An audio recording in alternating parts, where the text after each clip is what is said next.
Coucou mes petites âmes éveillées, aujourd'hui ça va être un live en trio et on va parler de sorcellerie des temps modernes. Donc voilà, je pense que ça va être épique comme live. Alors je vais voir, ce que je vais faire, c'est que je vais essayer de me connecter moi-même sur mon ordinateur également pour voir en fait ce que vous voyez, pour voir si la qualité est bonne. Ouais, c'est pas mal comme ça.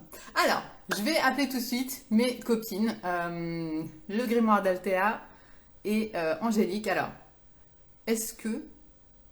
attendez, parce que j'ai toujours du mal, hein, ça fait pas longtemps que je fais des lives en duo et en trio. Alors, bonjour tout le monde, bonjour. Attendez, j'invite les filles. Alors, invitée. Et Angélique, invitée. Voilà, comme ça on va faire en trio. Ça va être trop bien. Et après on est parti. J'espère qu'on va bien s'entendre. Au niveau de l'audio, bien évidemment. Alors, Angélique, est-ce que tu es là? Coucou, Angélique oui, est là. Ça va? c'est bon, tu vas bien?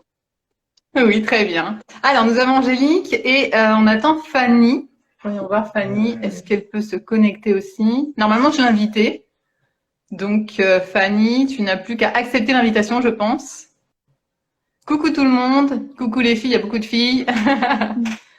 J'essaie de régler moi la caméra aussi pour que vous me voyez, parce que c'est vrai que du coup, Ouais. on a moins Ça de va, vous place. voyez bien et tu m'entends bien, Cindy? Moi, je t'entends super bien, ouais. Toi, tu m'entends Bon, bien? parfait. Ok, donc maintenant, on n'a plus qu'à attendre voir si Fanny arrive. Je vais voir si je l'ai bien invitée, mais normalement, attends, je vais vérifier. Je réinvite. Coucou. Je réponds en même temps. Fanny, Coucou accepte tout ton le monde. invitation. Ça y est, Là. t'es là? Non, elle n'est pas encore là. Il y a du monde. Coucou tout le monde. On est en train de se brancher les unes aux autres. C'est ça. On a Aix-en-Provence Ah, qui est là et tout. Ça y est! Salut les coucou filles! Marianne. On est là Alors, toutes les trois. ben, ça va super. En fait, moi aussi, j'ai voulu faire un petit peu ma voyeuse et j'ai mis la tablette juste à côté en fait pour voir ce que ça donnait et ça m'a demandé le direct sur la tablette et pas sur le téléphone. Du coup, je pouvais pas te Ok. répondre. D'accord, ok. Bon, c'est pas grave. On a réussi. Donc, on voit que la logistique est bonne, ça marche. Coucou tout le monde. Il y a beaucoup de monde sur ce Super. live. Donc, bienvenue sur le live spécial rencontre avec deux sorcières des temps modernes. Vous me voyez bien? Je suis un peu plus sombre que vous. Oui, t'es un Je peu vais plus voir. sombre, mais on te voit bien. Ouais, mais bon, je sais pas pourquoi. C'est pas grave, c'est pas grave. C'est parce Alors, que tu n'es pas encore sorcière, tu vois. je suis dans l'ombre. Je Les suis dans sorcières, l'ombre c'est par la rapport à lumière. vous. Alors, justement, mes petites sorcières, pourquoi on est là? Alors, bon, comme vous le savez, j'ai fini mon prochain livre qui va sortir donc le 31 octobre. Toi, moi et l'univers. Fanny, tu l'as déjà lu en avant-première. Et ça parle en fait, c'est l'histoire d'amour entre une jeune fille, une jeune sorcière des temps modernes et un jeune homme. Donc Sarah, elle s'appelle la fille, et un jeune homme qui s'appelle Matt et qui n'a jamais entendu parler de ce monde-là. D'accord. Donc voilà, c'est un peu la rencontre des deux mondes, des deux univers et comment ça va se passer, l'histoire d'amour, etc. Donc je me suis dit, à l'approche en plus du 31 octobre, Samhain, on va en reparler. J'ai arrêté de dire Samhain. L'autre jour, Fanny, tu m'as dit on ne dit pas Samhain, on dit Samhain. Donc maintenant je Ah, dis c'est clair. Samhain. Voilà, je me suis fait disputer, je ne vous dis pas comment. Donc voilà, donc à l'approche de Halloween, de Samhain, à l'approche du 31 octobre et de la sortie de mon livre, on va faire un live spécial sur les sorcières des temps modernes. Donc je vous invite tout d'abord à vous présenter. Donc Angélique, si tu veux commencer, dis-nous un Bien petit sûr. peu qui tu es, parce que là on est trois comptes en même temps. Donc voilà, pour que Ouais. tous les abonnés puissent vous Nous découvrir les unes les autres. Pas de souci. Bah, donc moi je suis Angélique Hermans, je suis, pour rester dans le thème, hein, je suis ce qu'on appelle une médium de naissance. Et depuis quelques années aujourd'hui, j'ai la chance d'en faire mon métier. On en parlera après avec Fanny et du coup de pouvoir accompagner un maximum de petites sorcières en éveil. Donc D'accord, c'est là, je tombe à pic avec grand plaisir que je suis avec vous aujourd'hui. super. Fanny, je t'en présenter. J'adore parce que du coup, elle me lance la perche avec une facilité déconcertante. Moi, je suis une sorcière autodidacte à la base. De toute petite, j'ai toujours été appelée par ce monde invisible que toi, que tu as nommé Céleste, dont tu parles très bien dans tous tes livres, notamment la saga des élus. Et le problème, c'est que quand on est une sorcière autodidacte, on est aussi un peu une sorcière solitaire. Et j'avais du mal à prendre confiance en moi et en ce que je faisais parce que je me sentais seule et je ne savais pas si ce que je proposais atteignait réellement son but. Et moi, je fais partie des petites sorcières d'Angélique parce que j'ai eu la chance d'être coachée par elle et surtout rassurée par elle. Et elle m'a permis de m'élever, de gagner en puissance, en assurance et maintenant de me lancer pour voler de mes propres ailes, moi aussi, dans la spiritualité. Super, merci les filles. Alors, on va faire ça en mode interview. J'ai 15 000 questions à vous poser. Moi, je ne suis pas sorcière. En tout cas, je ne fais pas partie d'un coven, ni rien du tout. Donc, on parlera des covens après. Mais on va commencer donc. Donc, présentation, c'est bon. Alors, qu'est-ce que la magie pour vous et notamment la Wicca? On peut commencer. C'est qui commence? C'est moi, toujours? C'est parti.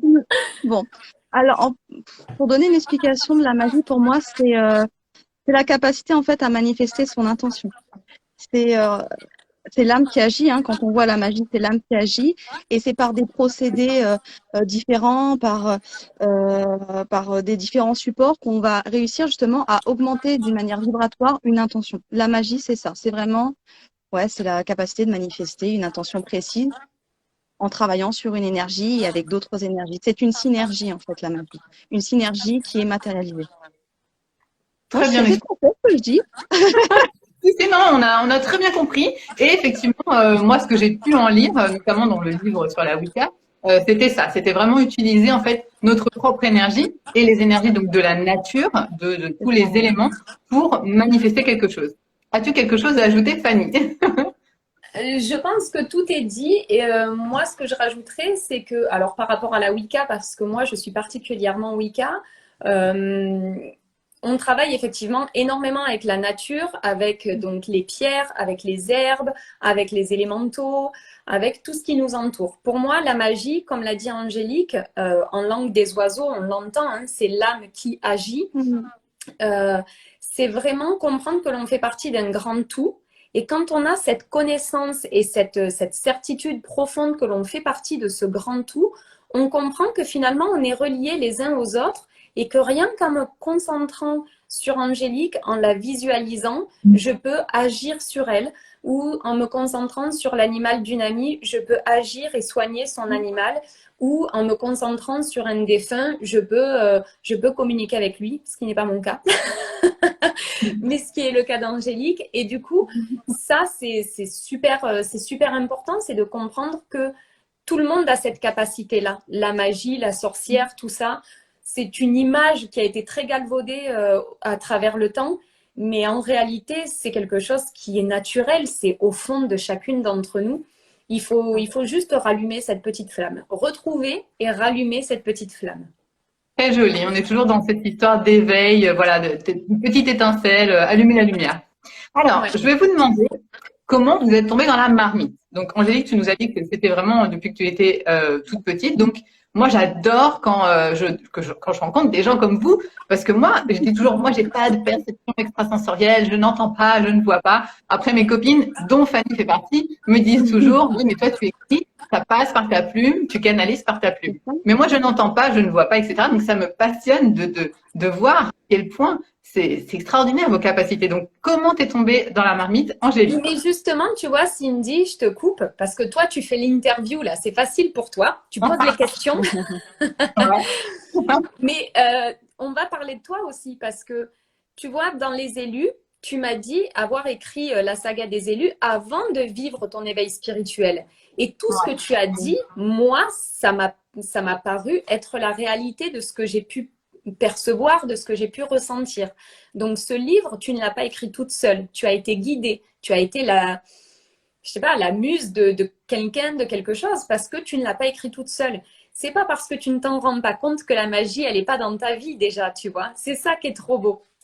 c'est En ça. fait, à force que vous me le disiez, toi et d'autres amis, et ben, je me suis rendu compte maintenant quand j'écris, et j'écris particulièrement la nuit, qu'effectivement, il y a des moments où je sens vraiment que ça part tout seul, quoi. Ça sort tout seul et je sens bien que c'est pas forcément de moi, quoi. T'es une sœur Donc j'ai d'Angélique, fini toi. par écrire. C'est Angélique, ce qu'on elle écrit appelle la nuit l'écriture aussi. intuitive. Ouais, moi aussi j'écris la nuit. Tous les cours que je donne, je fais en canalisation la nuit. Donc tu Et vois. je pense que c'est un grand mot, parce que moi, quand j'ai commencé, quand je me suis éveillée, j'entendais ce genre de mots, canalisation, tout ça, et je me disais, oh là là, c'est quoi ça, le canal et tout, c'était limite, ça faisait peur, tu vois, canalisation de quoi? Et en fait, c'est tout simple, on est tous connectés, et puis on reçoit, alors ça peut être léger, des petits signes, des petites intuitions, et puis ça peut être un peu plus important comme vous, où là, vraiment, c'est très ouvert, et vous avez vraiment des choses un peu plus fortes, quoi, on va dire que la majorité des gens. Donc, Angélique, C'est de la dis-nous un petit pratique en peu, fait. voilà, dis-nous un petit peu pour toi, comment ça a commencé, tout cela? Comment es-tu devenue une sorcière Alors, finalement? alors moi, là où j'ai eu de la chance, c'est que dans ma famille, c'est quelque chose, enfin ouais, c'est quelque chose de familial en fait, d'héréditaire. J'ai en plus grandi entre deux cultures dans le métissage, ce qui m'a vraiment permis de désacraliser un petit peu toutes les cases que l'éducation qu'on peut tout savoir, tu sais, où il faut rentrer tous dans des cases, faut faire ci, puis si tu fais ça, tu peux pas faire ça. Et grâce à ça, grâce à justement à mon côté héréditaire, à mes différentes, que ce soit du côté de ma maman où c'est très français, du côté de mon papa où c'est très dans les îles et africain, j'ai pu développer mes capacités déjà parce que en fait, et d'ailleurs souvent les enfants, hein, on le voit bien, hein, nos clairs, nos ressentis, notre clairvoyance, c'est souvent enfant que ça se révèle. Et la plupart des enfants n'ont pas la chance d'être accompagnés. Du coup, tu parles à ton ami imaginaire, tu fais ci, tu fais ça. Et comme moi, j'ai grandi d'une manière différente, à ce que, oui, c'est normal. Et puis, on peut parler d'esprit ou autre d'une manière très naturelle. Il y a les rituels, il y a l'accompagnement des âmes, il y a honorer ses ancêtres. Forcément, ça m'a donné, en fait, moi, c'est comme si tu me disais, comment tu as appris à faire le vélo? Comment tu fais du vélo? Je sais pas, j'ai appris depuis petit, donc c'est normal. C'est totalement normal. Et ça, là où j'ai vraiment beaucoup de chance, je me répète, c'est que grâce à la différence des cultures, ça m'a permis d'être totalement libre Hmm. dans le fait d'être sorcière, dans ma médiumnité. Et c'est aujourd'hui vraiment ce que j'essaie et ce que j'aspire à partager, que ce soit avec mes enfants ou avec mes élèves.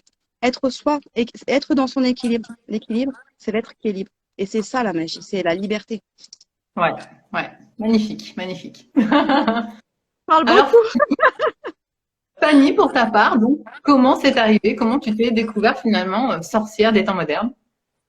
Ah, ben, c'est rigolo parce que moi, c'est diamétralement opposé. Je ne suis pas tombée dans la marmite étant petite.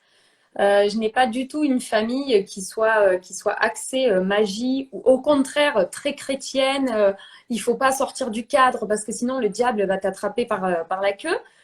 Non, c'est plutôt nous qui la trompons pas. Ouais, bon, enfin, vous avez compris.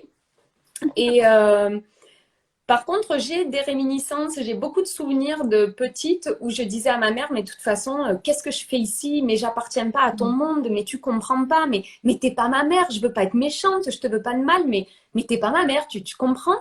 Et je regardais le ciel et je chialais, et rien que d'en parler, ça me fait remonter l'émotion. C'est d'ailleurs comme ça qu'on s'est rencontrés dans le mastermind où je vous racontais cette histoire de moi je regardais le ciel étant petite et je disais mais c'est quand vous allez venir me chercher? Pourquoi vous m'avez laissé ici mais je comprends pas ce que je fais.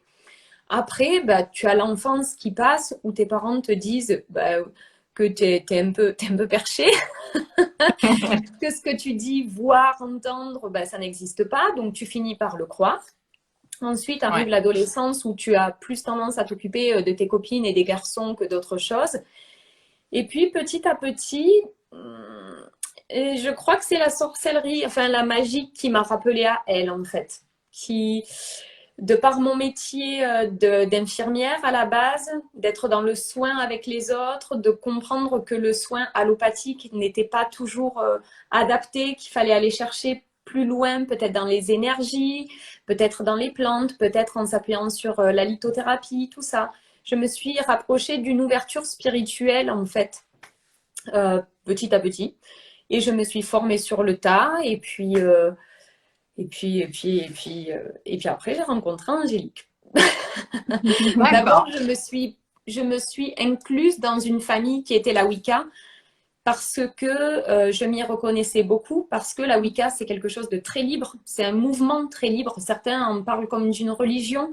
Moi, je vois une religion comme quelque chose qui a des dogmes, qui a des règles. Ouais. Et dans la Wicca, il n'y a pas de règles. Tu n'as pas de panthéon imposé. Tu n'as pas... Alors, quand je parle de panthéon, je ne sais pas si tout le monde comprend. Par exemple, chez les chrétiens, il y a Dieu, il y a Jésus, il y a Marie. Dans l'islam, il y en a d'autres. Voilà. Chez les Wiccans, tu peux très bien t'adresser à la déesse Sélénée ou à la déesse Hécate ou à la déesse Artémis ou à la triple lune en entier. Tu peux très bien t'adresser au panthéon grec, au panthéon égyptien, peu importe. Si toi, ce qui te parle fondamentalement, c'est la nature, bah, tu vas juste t'adresser à la nature. Et cette grande liberté, moi, me faisait du bien parce que je ne supporte pas qu'on essaye de me mettre dans une case. Du coup, c'est vrai que, ouais, un peu rebelle et envie de casser les codes, en fait, envie de sortir de ce préjugé. J'avais fait une publication, un article là-dessus sur Instagram où j'expliquais que pour moi, être sorcière, c'était être libre, c'était être une femme, c'était être moi, tout simplement, et que je n'avais pas à me défendre, à me justifier à chaque fois que j'utilisais le mot sorcière, que ce n'est pas parce que on a collé un égrégore négatif sur le mot sorcière que je devais toujours me défendre d'être ce que je suis, en fait.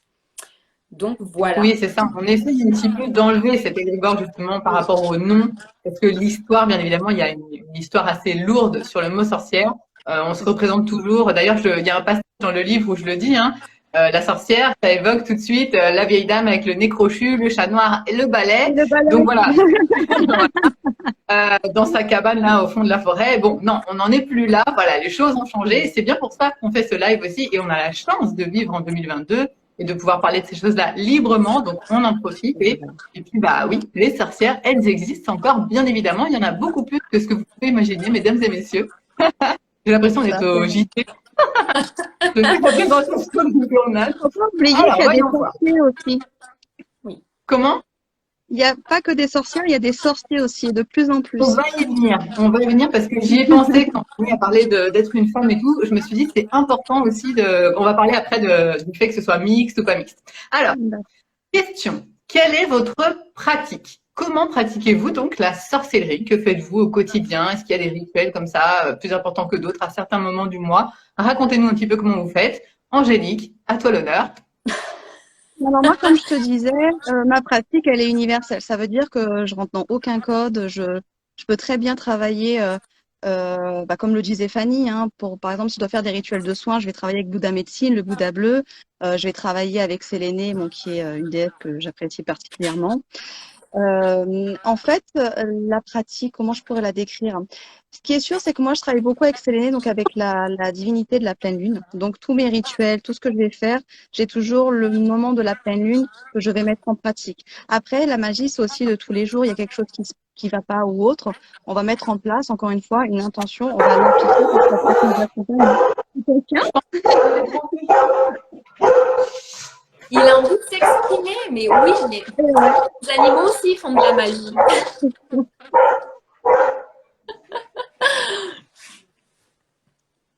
Oh, dis donc, il y a ma fille qui est connectée. Ah oui, je la vois. C'est trop bon. Coucou ma chérie. Dis donc, t'as pas un livre sur Merlin à lire, toi, pour l'école?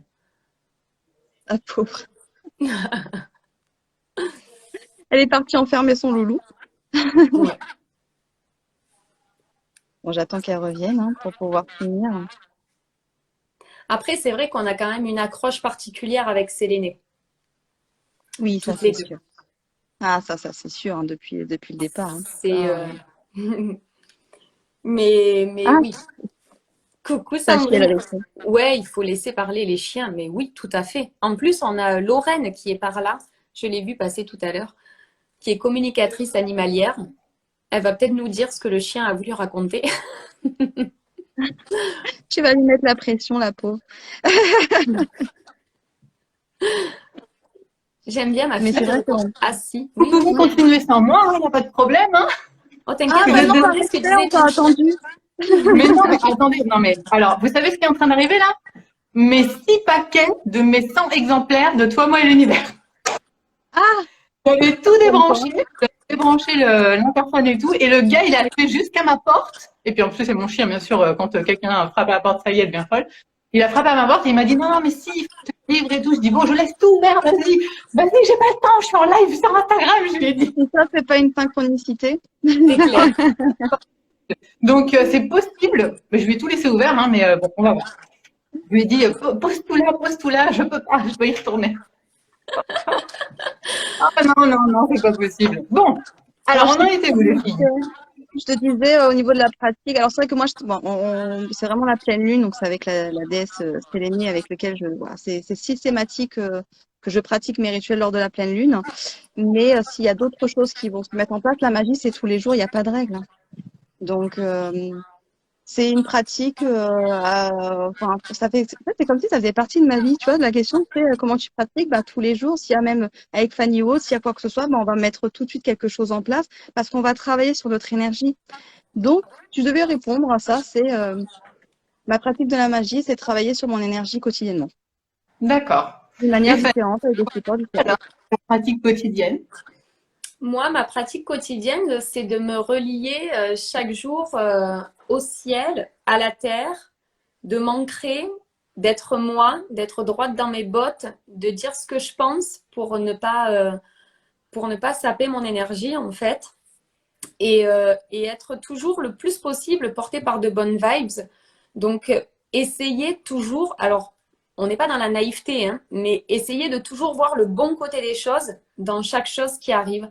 Parce que je suis intimement persuadée que c'est pas parce que je verrai le négatif là où il est ou là où il n'est pas que ma vie ira mieux. Donc j'essaye de voir le positif en chaque chose. Donc ça va commencer Magnifique. chaque jour par allumer une bougie, par remercier mes défunts, mes guides, les anges, d'être auprès de moi. Ça va être d'être toujours dans le partage aussi, de donner dès que j'en ai la possibilité. Donc voilà. Ma pratique, c'est, ouais, comme le disait Ange, c'est tous les jours. C'est des petites choses tous les jours. Et puis D'accord. surtout relié à Séléné, toujours. La pleine lune, c'est Oui, particulier. la lune, hein, c'est important. Hein. Ouais. C'est important, surtout Après, pour les femmes. C'est vrai qu'on aime beaucoup ouais, la déesse de la lune. ouais. Bon, il y a beaucoup de Après, commentaires qui passent, c'est très joli. Hein, donc, merci infiniment à toutes et à tous pour les commentaires. Donc, on n'a pas le temps de répondre à tout le monde, mais vraiment, vous n'avez pas de rate. Donc, voilà, c'est très, très gentil. Alors, là, je voudrais qu'on parle des fameux coven ou congrégations, parce que j'ai cru comprendre qu'il y avait une différence. Donc, voilà. Qu'est-ce qu'un coven et qu'est-ce qu'une congrégation? Si ça sonne, je suis désolée à l'avance. D'accord. Vous continuez sur alors, moi. qui commence? Je me lance sur Coven. Comment? Alors, Bah, vas-y, je te un laisse faire. coven, c'est un regroupement de sorcières à la base. Hein. C'est un regroupement de 13 sorcières représentant les 13 lunes de l'année. Puisqu'il y a dans une année civile 13 pleines lunes, donc il y a une sorcière pour chaque. La différence avec la congrégation, c'est que on va pouvoir accueillir plus de monde et on ne va pas on va être mixte en fait. J'arrive pas à trouver mes mots. On va être mixte, donc on va accueillir des sorciers aussi. Et ça, c'est coven et congrégation ou dans les coven, il n'y a que des filles? Dans les covens, normalement, tu n'as que des filles. Et il n'y en a que 13. D'accord, donc souvent il y a que des filles, il n'y a que 13 filles. Et congrégation, il peut y avoir des hommes aussi, il n'y a pas de nombre. Non. Alors, c'est ce qui est un peu la problématique, en fait, qui n'est pas un problème hein, en soi, mais c'est une problématique quand même, parce que si tu veux, quand il n'y a déjà que des filles, ça veut dire que tu exclus les garçons. Bon, ça, tout le monde l'a compris. Et le fait que l'on soit que 13, ça complique les choses. Parce que bien souvent, quand tu rentres dans un coven, c'est pas comme quand tu décides cette année de faire de la gym et l'année prochaine de faire de l'équitation. Tu rentres dans une famille. Tu offres ton âme quelque part à cette famille. Il y a une telle alliance en fait qui se fait entre chaque participante que d'année en année, on va se suivre. Imagines-tu sur 10 ans, 20 ans, 30 ans, s'il n'y a toujours que 13 personnes, Là, par exemple, imaginons qu'il y ait nous trois. Et puis, ben, bien sûr, il y a ma fille qui va rentrer à un moment ou à un autre. Il y a la fille d'Angélique qui va rentrer. Il y a peut-être l'un de tes enfants qui va rentrer. Et puis, la petite amie de mon fils. Et puis, ma sœur. Et peut-être qu'on détiendra ce coven de la mère d'Angélique. Donc, on va vite arriver à 13 personnes et on va être bloqué. Et l'embêtant, c'est que tu ne vas pas pouvoir être dans cette transmission parce que tu vas être bloqué à 13. Et nous, c'est ce qui nous a gênés et c'est la raison pour laquelle on est parti plutôt sur le format congrégation. Déjà parce qu'on avait des sollicitations de la part d'hommes et aussi parce qu'on avait ce besoin de transmettre la lumière, transmettre ce savoir et désacraliser un peu cette idée que les sorcières dans les covens, elles sont toutes nues à danser en cercle autour d'un feu, quoi. Un peu de joie. Donc, à la pleine lune. À la pleine lune, bien évidemment, avec le chat noir. Donc, c'est vrai que la congrégation, encore une fois, nous correspond davantage parce qu'on est toujours dans cette liberté d'être plusieurs si on en a envie, cette liberté d'accueillir des hommes si on en a envie, et cette liberté de pouvoir transmettre, de donner avec le cœur, peu importe ton âge, ton sexe, et peu importe qu'on soit 13, 14 ou 20, quoi. D'accord, ok. Est-ce que j'ai dit quelque chose pour une prêtresse? Non, tu as exactement tout dit, hein, et c'est vrai que du coup, je pense qu'en plus, ce qui est bien, et ce dont on peut parler quand on parle de magie, c'est que ça évolue tout, enfin, l'énergie, elle évolue, le monde évolue, et c'est vrai que du coup, le fait qu'un coven ne soit pas fermé à 13, que ce soit pas qu'entre femmes, c'est plus d'actualité aujourd'hui. Et c'est tellement plus riche. C'est ça, parce qu'en fait, être dans une congrégation, que ce soit, c'est un coven plus souple, on va dire, c'est vraiment un égrégore d'âme qui se lie karmiquement ensemble. Et c'est vraiment beau quand c'est, du coup, ça s'est mélangé, on n'est plus fermé, on sort encore des cases, et c'est d'actualité aujourd'hui. C'est pour ça qu'on voit passer un petit peu partout des posts, enfin, pour ceux qui suivent un petit peu le hashtag spiritualité, etc., on voit beaucoup de posts avec le fameux sorcière plutôt que sorcière, parce qu'il y a vraiment cette idée de sororité et de, voilà, on est entre sœurs d'âme, en fait, même si on n'est pas des sœurs de sang, on est des sœurs d'âme. C'est un petit peu ça, non? Exactement. Nous, d'ailleurs, dans les congrégations, on continue à parler de sororité, malgré qu'il y ait des hommes, parce qu'on a décidé de parler de l'âme, qui, elle, est féminine. Donc, on reste dans la sororité. C'est vrai que quand tu regardes les actualités, quand tu regardes la façon dont on vit, quand tu regardes ta vie au boulot ou quoi que ce soit, ou les enfants à l'école, on essaye toujours de te mettre dans une case. Nous, on essaye d'exploser tous ces codes-là et d'être libre et de vivre tous ensemble. Et peu importe que tu aies 60 ans ou que tu en aies 17, peu importe que tu sois une fille ou un garçon, peu importe ton orientation sexuelle, même je te dirais, on s'en fout. On n'est pas là pour te juger, on est là pour partager. Et ça, ce mot, c'est à la limite, on ne devrait même plus s'appeler coven ou congrégation, tu vois, on devrait s'appeler groupe de partage. Parce que c'est ce que l'on fait. C'est ça, puis en fait, on développe une puissance à être tous ensemble, à aller tous dans le même sens. C'est, en fait, tu ne peux pas l'expliquer. Il faut le vivre. La question ultime, qu'est-ce que vous faites lors de ces covens? Tous les combien Alors, il faut savoir que la règle de base, c'est que ce qui se passe dans un coven reste dans le coven. Donc, il y a quand même une idée de secret, quoi, de société secrète un petit peu. Alors, c'est vrai qu'il y a ce côté pour moi, je dirais plutôt de famille d'âme, où on évolue ensemble et de la manière dont ça se passe, comme chacun se livre, c'est vraiment là, l'âme, elle se découvre. Donc, c'est important qu'il y ait cette relation de confiance. Parce que du coup, il y a encore une fois pas de barrière. Et comme on en parlera peut-être plus tard, mais il y a cette notion de pacte d'âme. Donc, on engage également notre karma. Donc, c'est important d'être totalement pur là-dedans et d'être totalement soi. Sinon, ça sert à rien de rentrer d'ailleurs dans un coven, dans une congrégation sans ça. Donc, oui, tout ce qui se passe, je dis souvent, moi, pour la petite anecdote, si vous avez tué quelqu'un un jour, vous le dites là, comme ça, vous êtes sûr que personne balance. Dis pas tous nos secrets. Mais alors, juste pour que je me fasse une idée, si un jour je me disais, oh, j'aimerais bien faire partie d'un coven, à quoi je m'engage? Est-ce que ça va être, par exemple, aller danser nu à la pleine lune autour des feux de joie, effectivement, ou est-ce que c'est autre chose? Tous les combien vous vous réunissez? Est-ce que ça, vous pouvez nous le dire ou pas? Alors ça, oui. Je parle, tu parles. Ah, comme tu veux. Moi aussi. Allez, tu t'étais lancée là. C'est moi. Fanny, vas-y. Juste un Vas-y, petit Fanny. mot. Euh, pour moi, je fais une différence entre secret et discret. Il est évident que ce qui se passe dans le coven ou dans la congrégation, hein, on va abréger en disant toujours coven par exemple, forcément que ça reste secret parce que le jour où tu as quelqu'un qui vient te parler de son désir d'enfant et de son incapacité d'avoir des enfants et que tu vas être amené à lui poser des questions pour comprendre quelle pourrait être l'origine du problème, que tu vas parler de sa sexualité, que tu vas parler de tout ça, tu as besoin que cette personne elle soit en confiance et tu as besoin, si c'est toi qui parles, de savoir que demain, toute ta vie ne sera pas étalée dans un journal ou sur les réseaux sociaux.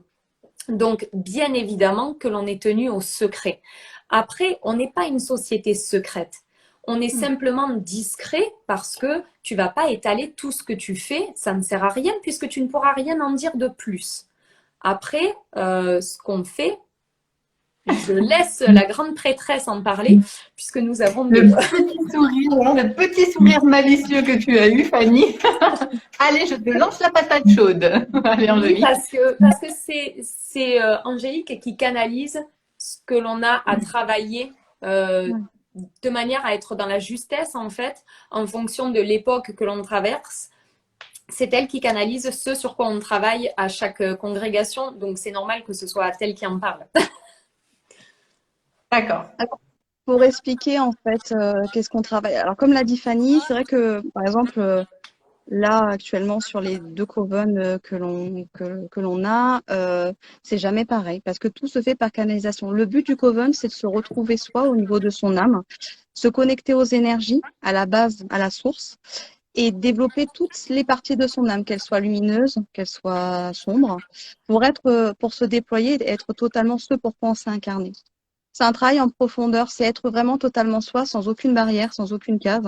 Et ça se passe après par des procédés en effet différents, selon le groupe en question. C'est jamais pareil. Ça, c'est la complexité. C'est pour ça que je voulais pas m'y coller, de dire ce que l'on fait sans dire ce que l'on fait.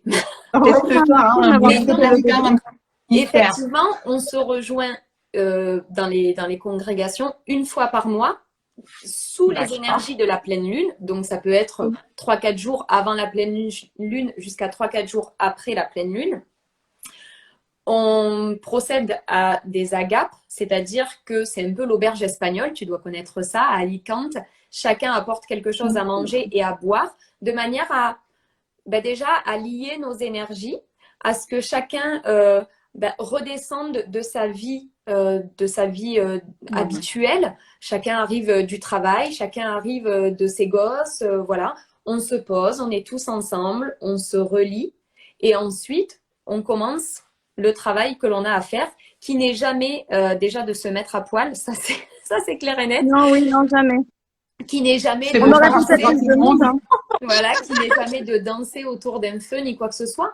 En fait, tout ça, je voudrais pas me mettre des gens à dos, mais c'est comme ça que ça me vient, donc je vais quand même le dire. Je pense que la religion n'y est pas pour rien. La religion a voulu à un moment donné que tout ce qui était sorcière, guérisseuse, enchanteresse, mage et autres ait moins d'essor et moins de puissance. Et du coup, ils ont collé à la sorcière et à tous ceux dont je viens de citer le nom, une image un petit peu négative en disant qu'elle faisait des trucs un peu chelous. Moi, j'ai une de mes ancêtres qui est pas très loin dans mon arbre, qui était guérisseuse. Et bien, tout simplement, à l'heure actuelle, on l'appellerait sage-femme. Donc, cette femme-là, tu peux pas la mettre au bûcher parce qu'elle était guérisseuse et tu peux pas l'appeler sorcière. De nos jours, ce serait une sage-femme. Tu trouverais que c'est un métier génial. Donc, non, on ne fait pas de trucs bizarres. Simplement, on fait des choses qui sortent du cadre. Mais toujours dans la lumière, toujours dans le respect de l'autre, toujours dans le respect de soi, toujours dans l'amour et la bienveillance. Donc, à un moment donné, quand tu pars déjà sur ces mots-là, amour, bienveillance, partage, lumière, tu peux pas imaginer qu'on fait des trucs chelous, quoi. C'est juste du partage, c'est apprendre à s'apprivoiser, apprendre à s'aimer, apprendre à se connaître de manière à pouvoir donner le meilleur de soi-même et à pouvoir par la suite mieux aimer l'autre, mieux partager avec l'autre, mieux vivre avec l'autre et mieux vivre dans son monde en fait, avec la nature, avec les animaux, tout ça. D'accord. Et alors, moi, je vous avais dit qu'il n'y aurait pas d'heure de fin. parlez entre vous, parce que je crois que le monsieur, le pauvre, il n'en peut plus, il est au bout de sa vie. C'est super cool. Je vais juste vous dire merci parce que franchement, le pauvre. Est-ce qu'il y en a qui ont des questions de ceux qui nous suivent, hein, du coup? Eh ben, j'ai vu une question tout à l'heure de Anaïs Piessé qui nous demandait si c'était possible de rentrer dans cette congrégation. Alors, si tu parles d'une des nôtres, là, techniquement, non, c'est pas possible parce qu'à un moment donné, quand tu crées cette famille, ce pacte d'âme, on se lie et on peut se délier, hein, bien sûr. Si quelqu'un, un jour, n'a plus envie de faire partie de la congrégation, eh bien, tout simplement, il ne vient plus. Par contre, il sait qu'il s'est engagé à garder le secret sur tout ce qui a été fait, sur tout ce qui a été dit. Après, notre but, mais on le verra par la suite, c'est de créer d'autres congrégations de manière à pouvoir emmener cette lumière un petit peu partout avec nous et pouvoir disséminer toutes ces connaissances. Donc, par la suite, si tu n'es pas trop loin de Perpignan, bon après, en même temps, c'est une fois par mois, donc même si tu habites à 2-3 heures d'ici, peut-être que ça mérite de faire l'effort. Ou si tu n'habites pas trop loin du lieu où on va aller s'installer. Ah, ça y est, elle a reçu les exemplaires. J'en peux plus. Hein. Eh bien, effectivement, pour finir de répondre à ta question, oui, effectivement, tu pourras intégrer un coven. Ah, tu es à N. Alors, écoute, a priori, là, tel que les choses se présentent, il devrait y avoir une nouvelle congrégation qui ouvre à partir du mois de janvier parce qu'on commence à avoir de plus en plus de demandes. Beaucoup de demandes. Avec plaisir, Anaïs. Alors, les filles, je suis revenue. Bon, c'est bien parce que du coup, je vais vous échanger avec les filles qui sont en live avec nous. Donc, merci d'être là avec nous. C'est un petit peu le bazar de mon côté. Je suis désolée, mais voilà. J'ai reçu mes exemplaires, donc je peux en faire la pub officiellement. Il est là. Il sort le 31 octobre sur Amazon ou sur ma page internet. Vous pouvez retrouver dans le lien dans ma bio, il y a toutes les informations.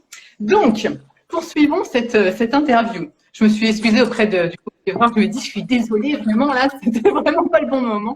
Il m'a dit, non, c'est un autre voisin qui m'a ouvert. Bref. En même temps, c'est nature. Hein. Si ça devait se passer comme ça se passe comme ça. Hein. C'est comme ça. Juste. J'avais débranché l'interphone et il a réussi à faire sonner la sonnette. Je ne sais pas comment c'est possible, mais c'est pas grave. Il fallait que tu le récupères. Non, mais voilà. Il fallait que vous le voyiez en live. Et trop beau. Trop beau et trop bien en plus. Petite question. Une sorcière sait-elle tout faire et au niveau des perceptions extrasensorielles, est-ce que tout le monde a les mêmes perceptions? Est-ce que vous faites toutes la même chose? Comment ça marche? Je réponds? Allez, vas-y, parce que moi là, j'ai trop parlé. Alors, heureusement que non, elle ne sait pas tout faire, sinon ce serait très lassant. Parce que justement, en fait, être une sorcière, c'est déjà avoir dans certains domaines, hein, on n'est pas obligé d'être toutes pareilles, mais d'avoir une certaine hypersensibilité dans quelque chose. Être une sorcière ou un sorcier, hein. Je viens de voir un sorcier là qui écrit. Et en fait, elle va justement s'intéresser à découvrir sa propre magie. Et c'est en pratiquant justement, en développant ses capacités extrasensorielles, hein, ça peut être de différentes manières, tout comme on parlait tout à l'heure, toi, ton stylo, à savoir que moi, quand je fais de la voyance et même quand je fais des médiumnités publiques, contact des fins, j'ai toujours mon stylo parce que je canalise et c'est par le biais de mon stylo que je retranscris. Donc ça, c'est une capacité aussi, Cindy. Et en fait, plus elle va justement pratiquer, se donner confiance, s'autoriser, et plus en fait, elle va développer sa propre magie. C'est ce qu'on appelle le cercle vertueux en fait. Et ça évolue tout le temps. C'est ça qui est bien en fait dans cet univers-là. C'est qu'à partir du moment où on y entre, c'est toujours en perpétuelle évolution et ça fait du bien. D'accord. Non, mais c'est très joli. Et puis bon, j'imagine bien qu'effectivement, vous êtes toutes différentes. Bah voilà, toi, tu as certaines capacités, Fanny, elle va en avoir d'autres, et puis après, tout ensemble. Alors, petite question. qu'est-ce que vous faites comme type de rituel? Qu'est-ce que vous pouvez faire en fait en termes de magie? Est-ce que c'est plutôt pour l'amour? Est-ce que c'est pour des protections? Est-ce que vous utilisez des plantes, des minéraux, je ne sais pas. Dites-nous tout. Des rituels, des sortilèges, un grimoire. Tout. En fait, ça va être en fonction déjà de la magie que tu pratiques. Déjà, tu vois. Là, en fonction de ce que te disait Angélique, selon tes clairs ressentis, ta clairvoyance, ta clairsentience, fait, tout ce que tu as de développé chez toi, tu vas agir de manière différente. Angélique, elle va beaucoup visualiser, elle n'a pas forcément besoin d'avoir de matière, de s'appuyer sur quelque chose. Moi, souvent, sur ma page Insta, je fais des reels sur les rituels que je fais parce que j'aime les choses esthétiques. Mais c'est ma façon à moi de faire parce que je suis une sorcière créative. Après, il y a plusieurs âmes, plusieurs familles d'âmes. Moi, je fais partie des fées alchimistes. La fée alchimiste, c'est une de ses façons d'être. Elle est créative, elle aime toucher à tout. Moi, j'aime créer, j'aime faire des choses qui sont jolies. Donc, c'est ma façon à moi de travailler que d'utiliser des herbes, d'utiliser des pierres, de faire en sorte que mon rituel soit esthétiquement beau, qu'il me parle et que je lui propulse ma puissance. Oh, ça fait prétentieux de dire ça. Attends, je change de mot. Je lui propulse... je la magie. mes mains parce que moi, je sens que ça sort par les paumes de mes mains. Donc voilà, je transmets ma magie au rituel que je fabrique. Après, ça va être chaque sorcière qui agit en fonction de...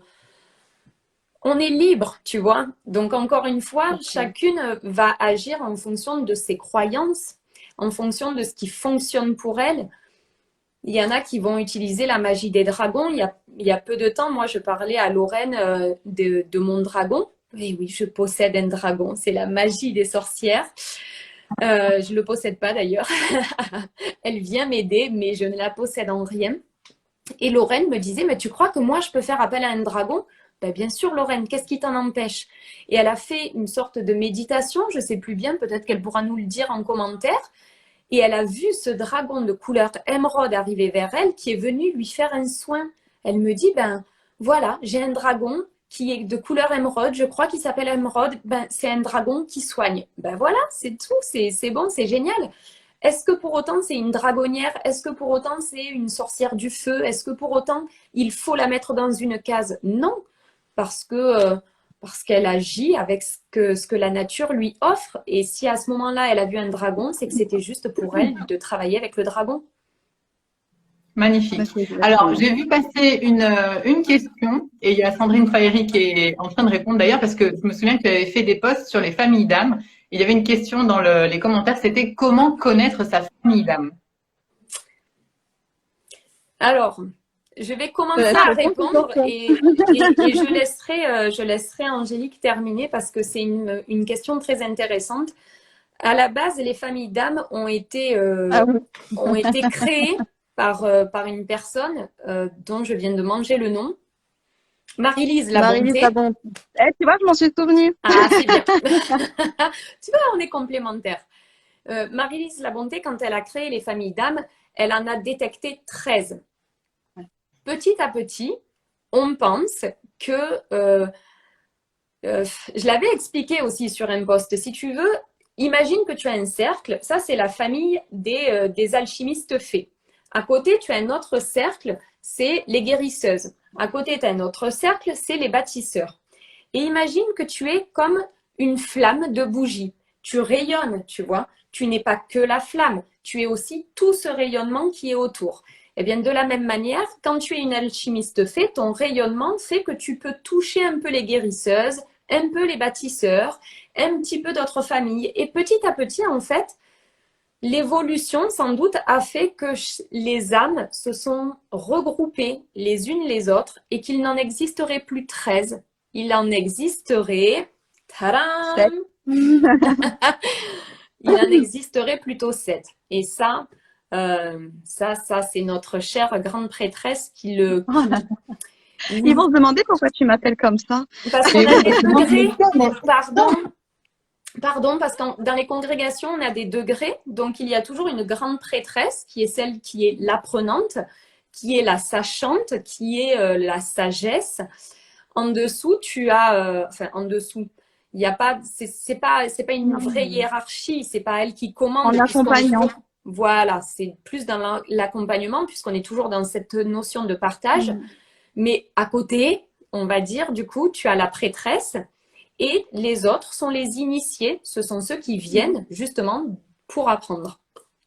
Et donc, la grande prêtresse, en canalisation, nous a offert ces 7 familles d'âmes. Et donc, comment faire pour savoir à laquelle tu appartiens? Eh bien, je dirais, il faut venir à l'école, à l'académie de magie. Oui, alors pour rebondir sur ce que disait Fanny, c'est vrai que, comme je disais tout à l'heure, les cours, je ne les fais que par canalisation. Et pour la petite histoire, le dernier cours avec les 2e années, c'était justement sur le passage d'âme entre 2 vies et les différentes familles d'âmes. Et c'est vrai que Marie-Lise La Bonté, elle est très connue et justement, c'était connu d'avoir les 13 familles d'âmes. Et ce jour-là, j'avais appelé Fanny, je me suis dit, purée, j'ai canalisé, on en accepte en fait maintenant, parce que ça a évolué. Et pour répondre à la question de quelle famille d'âmes on fait partie, plus on évolue, plus on peut avoir plusieurs familles d'âmes. Il y en a où on se sent beaucoup plus proche, mais on peut avoir énergétiquement un peu de toutes les familles d'âmes concernées. C'est vrai que en fait, je pense que pour connaître de quelle famille d'âmes nous sommes, il faut déjà apprendre par se connaître soi-même, parce que sinon on a toujours des a priori, etc. Et on se rend compte quand on commence le développement personnel et l'apprentissage de sa propre magie, qu'on est souvent différent de ce que l'on pense et qu'on ne fait pas forcément partie de la famille d'âmes que l'on pense. Mais ça, on vous en parlera, comme tu l'as dit, Fanny.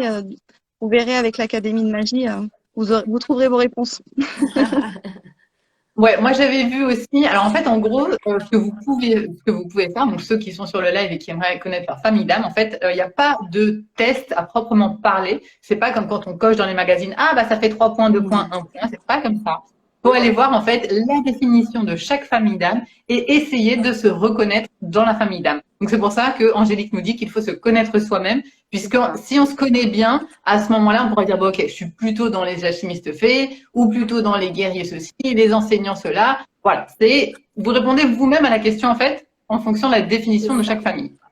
Moi, j'ai un petit conseil également à donner parce que je pense qu'aujourd'hui, il y a aussi un effet de mode en spiritualité, en tout ça, on peut en trouver partout.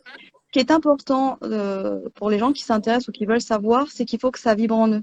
À partir du moment où on va lire quelque chose, qu'on va le voir, qu'on va l'entendre, si ça vibre au niveau du plexus, donc au niveau de là, c'est que c'est OK. Parce que on peut entendre une famille d'âmes là-dessus et il y a une autre définition ailleurs. Donc, petit conseil. Okay. L'important, c'est de se faire confiance, finalement. C'est toujours de l'intuition, c'est encore une fois, on en revient au début du live à cette histoire du grand tout. Quand tu fais partie du grand tout et que tu essayes de te connecter à ce grand tout et que ça vibre en toi, que ça t'appelle, c'est que tu es dans le juste.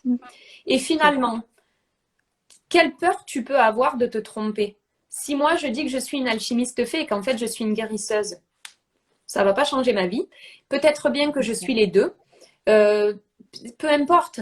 Il ne faut pas essayer de se mettre dans une case parce que c'est là que tu risques en fait de passer à côté de ta magie. Parce qu'encore une fois, si moi je m'arrête au fait que je suis une alchimiste fée, c'est problématique. Je suis dans cette case-là. Qu'est-ce que j'y fais? Ça veut dire que je n'ai pas le droit de guérir. Or, moi, je fais beaucoup de soins, des soins à distance ou des soins en présentiel. Donc, je suis une guérisseuse. Ah oui, mais j'ai pas le droit d'être une alchimiste fée. Si, tu es libre. Tu es libre. Voilà, l'important, c'est ce qui vibre en toi et c'est d'être toi-même.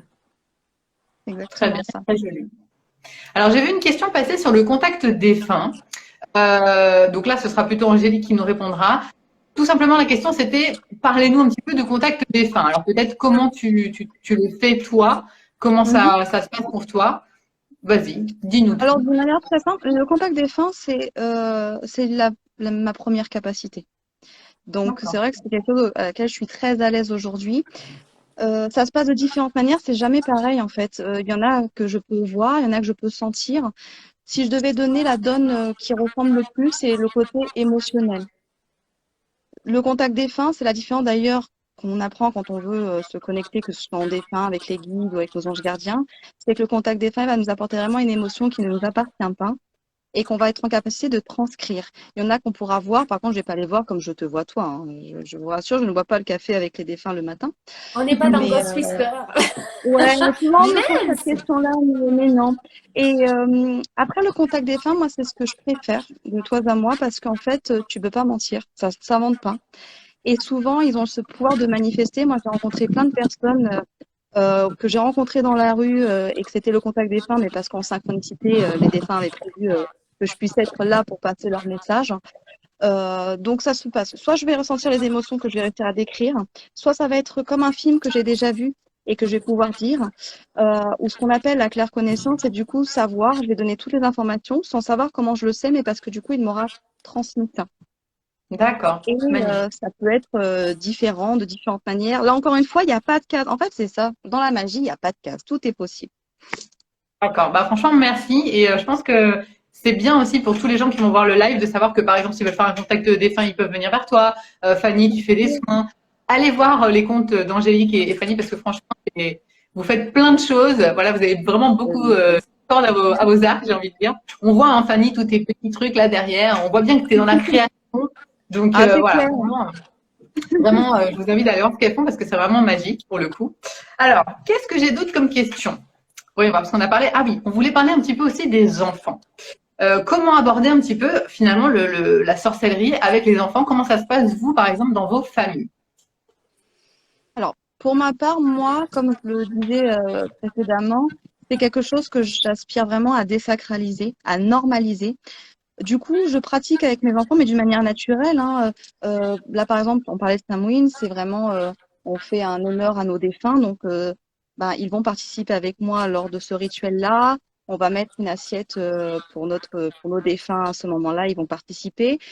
À l'académie de magie, les filles viennent, elles participent. C'est vraiment, euh, en fait, c'est comme si tu me disais, enfin, compare souvent ça à la cuisine. C'est comme si c'était de la cuisine et que du coup, depuis petit, ben, je leur apprends à faire des crêpes avec moi et du coup, je les initie naturellement. Ils ont tous leur pendule dès qu'ils ont 3-4 ans.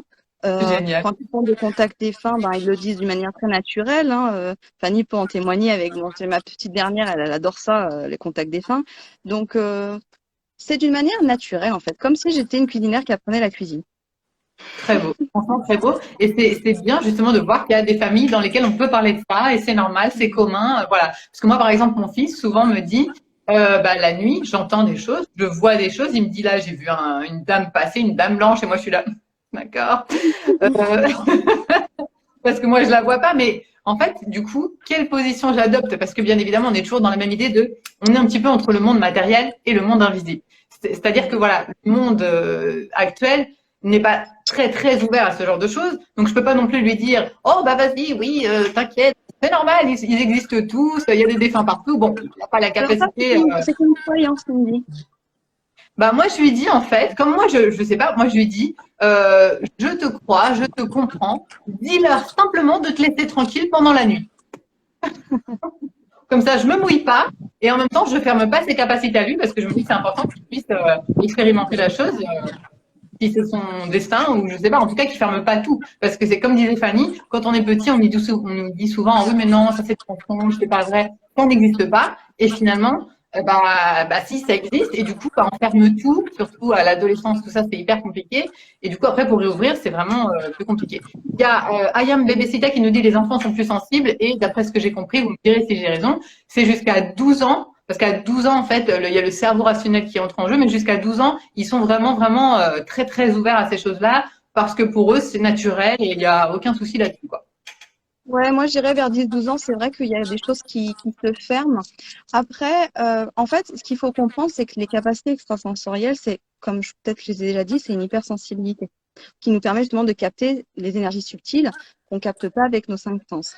Et du coup, quand les enfants, justement, c'est pour ça, eux, ils sont plus ouverts à leur sensibilité. Quand on est petit, on pleure sans avoir la peur du jugement, on se laisse plus ouvert. Donc, c'est pour ça qu'ils sont plus sensibles, donc plus sujets à voir les défunts, voir les esprits, ressentir les choses. Et je pense que c'est très important, justement, de les accompagner pour pas les enfermer dans ces croyances que, justement, ils ne peuvent pas se faire confiance. Je pense que même que c'est un travail sur la confiance en soi, hein, en dédramatisant. Et je rebondis à ce que tu disais en disant que le monde n'est pas totalement ouvert. Moi, à l'inverse, ma maman, justement, elle a caché ça. Je suis la première femme de ma famille qui est ouverte et exposée, qui me suis exposée. Parce que, justement, il y a cette peur de jugement-là. Et j'avais du coup cette appréhension-là pour mes enfants. Je me suis dit, à l'école, ils vont se moquer d'eux en disant que leur mère, elle est folle, etc. Et finalement, le truc le plus fou, c'est qu'aujourd'hui, les professeurs de mes enfants sont également mes clients. Mon propre médecin est mon client qui vient en atelier de magie. Le monde est très ouvert. Ma fille, quand j'avais accompagnée à l'hôpital, il y avait une petite défunte qui était là et qu'il fallait que je passe le message. Je me suis dit, mon Dieu, est-ce que je le dis à l'hôpital? Parce qu'ils vont m'enfermer en asile psychiatrique. J'ai fait confiance. J'ai pu passer le message à l'infirmier et c'est qu'il l'a dit au médecin et c'est le médecin qui a passé le message au père. Donc, finalement, en fait, peut-être que c'est plus discret, mais les gens, je trouve, qui sont de plus en plus ouverts. C'est une idée, ouais. Tout le monde se cache parce que tout le monde a peur de passer pour un idiot ou pour un fou. Mais finalement, quand tu commences à en parler, tu t'aperçois que les gens, ou ils y croient, ou ils ont bien envie d'y croire parce qu'il y a quand même une part intéressante. Et puis, quel est le parent qui n'a pas entendu son enfant parler avec un autre enfant qui était à côté de lui?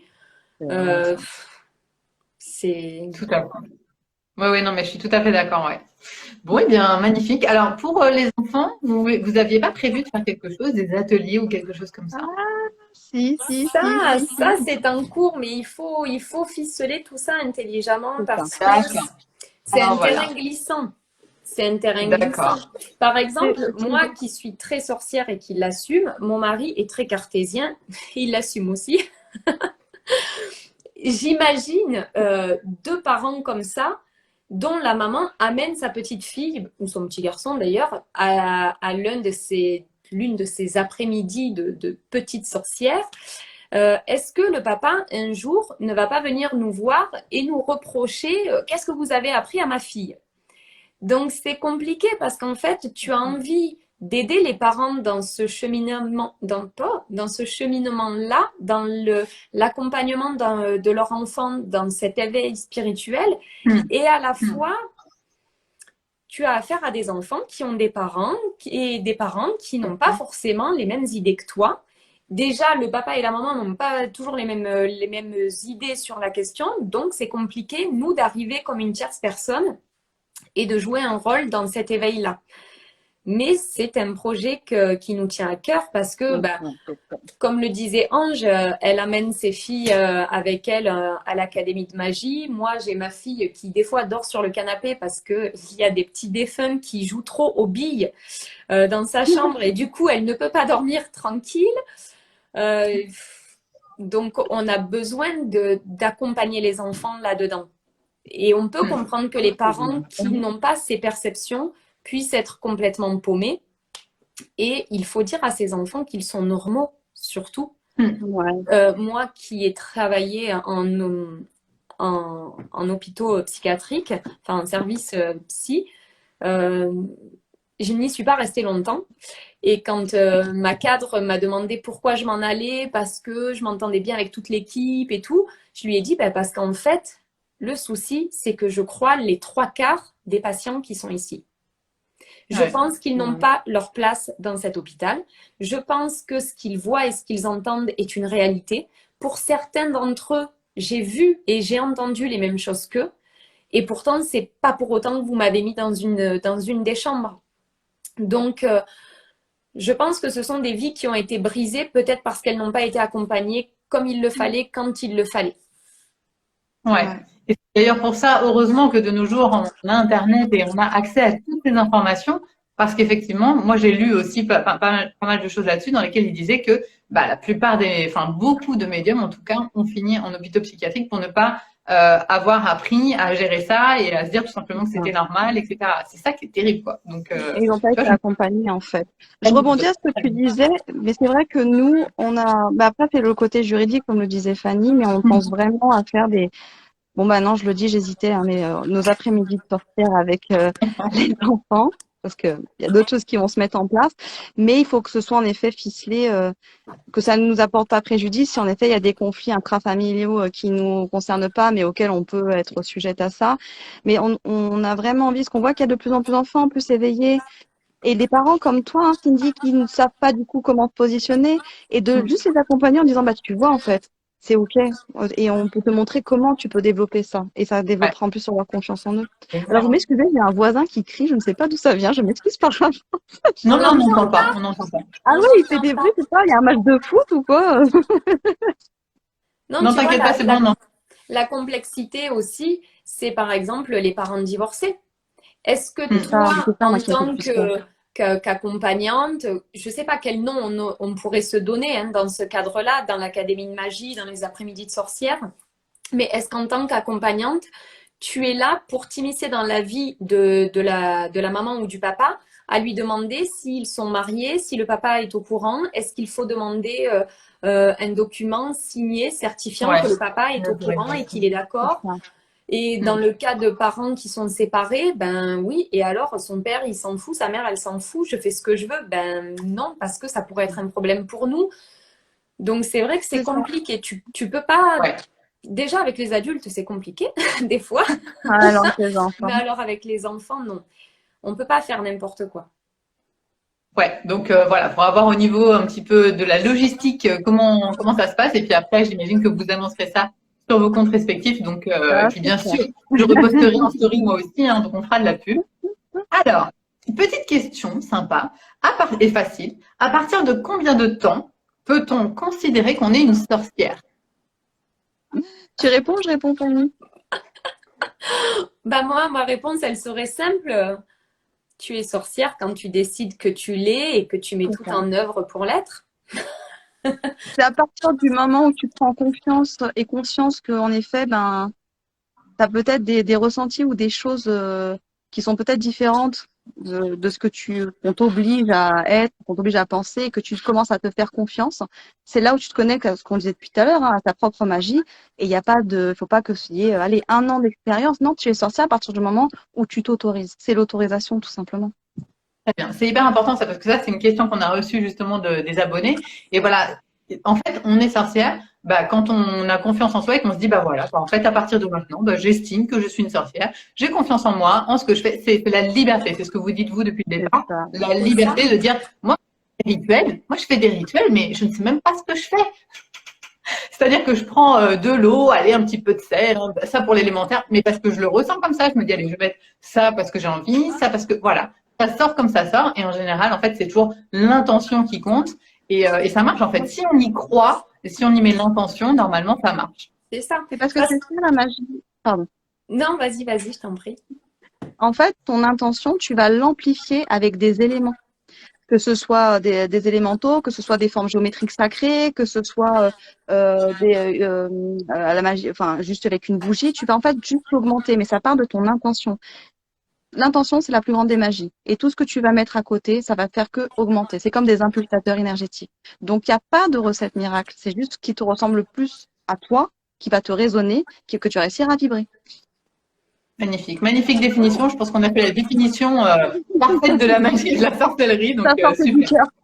Ouais, et puis finalement, ça reviendrait aussi à se demander à qu'est-ce que c'est, quelle est ta définition de la sorcière? Parce que selon quelle est ta définition de la sorcière, bah, tu as atteint ou pas encore ton but pour te définir comme une sorcière.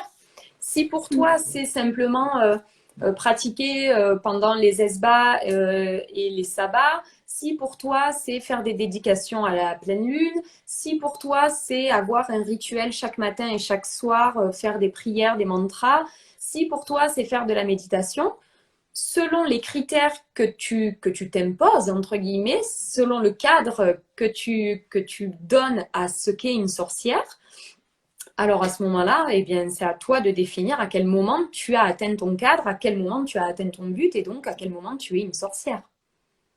Et c'est marrant parce que, vous voyez, il y a toujours l'idée de peur, en fait. On a peur de pas être une sorcière, on a peur de pas être à la hauteur. Et en fait, on devrait tout simplement être dans l'acceptation et l'amour et se dire, bah voilà, je me considère une sorcière qui je suis. Et j'ai pas besoin de me faire baptiser par un coven ou une congrégation pour être une sorcière à part entière. Voilà, on n'est pas dans ce que disait Fanny, on n'est pas dans la religion, on va dire par exemple, bon, on n'est pas dans d'autres religions, voilà, pour lesquelles il faut vraiment passer par une initiation très précise avant de pouvoir se considérer.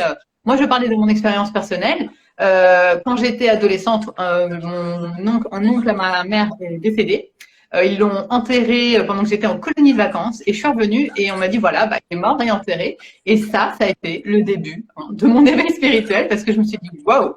Donc qu'est-ce qui se passe maintenant en fait? Pourquoi cette personne que j'aimais a disparu? Où est-elle? Qu'est-ce qui se passe après? Et là, depuis ce jour, en fait, il y a eu cette inquiétude de dire qu'est-ce qu'il y a après, qu'est-ce qu'il y a après, qu'est-ce qu'il y a après. Et donc moi, je me suis tournée vers la religion chrétienne parce que bon, je me sentais appelée par cette religion-là. Mais effectivement, en fait, je me disais, tant que je ne serai pas baptisée, je peux aller en enfer, je peux mourir et aller en enfer directement. Et j'ai mis des années à me faire baptiser parce que c'est hyper dur de se faire baptiser quand on est adulte. Il faut suivre des cours pendant des années avant d'atteindre le fameux niveau d'acceptation. Donc maintenant c'est fait, je suis baptisée, etc. Et puis bah, finalement maintenant je me considère plus universelle que chrétienne. Mais voilà, donc dans la sorcellerie, on va dire que la liberté, c'est de se dire, ben voilà, moi je crois à ces choses-là, et finalement, il n'y a pas un dogme, il n'y a pas des limites, il n'y a pas des règles comme ça imposées.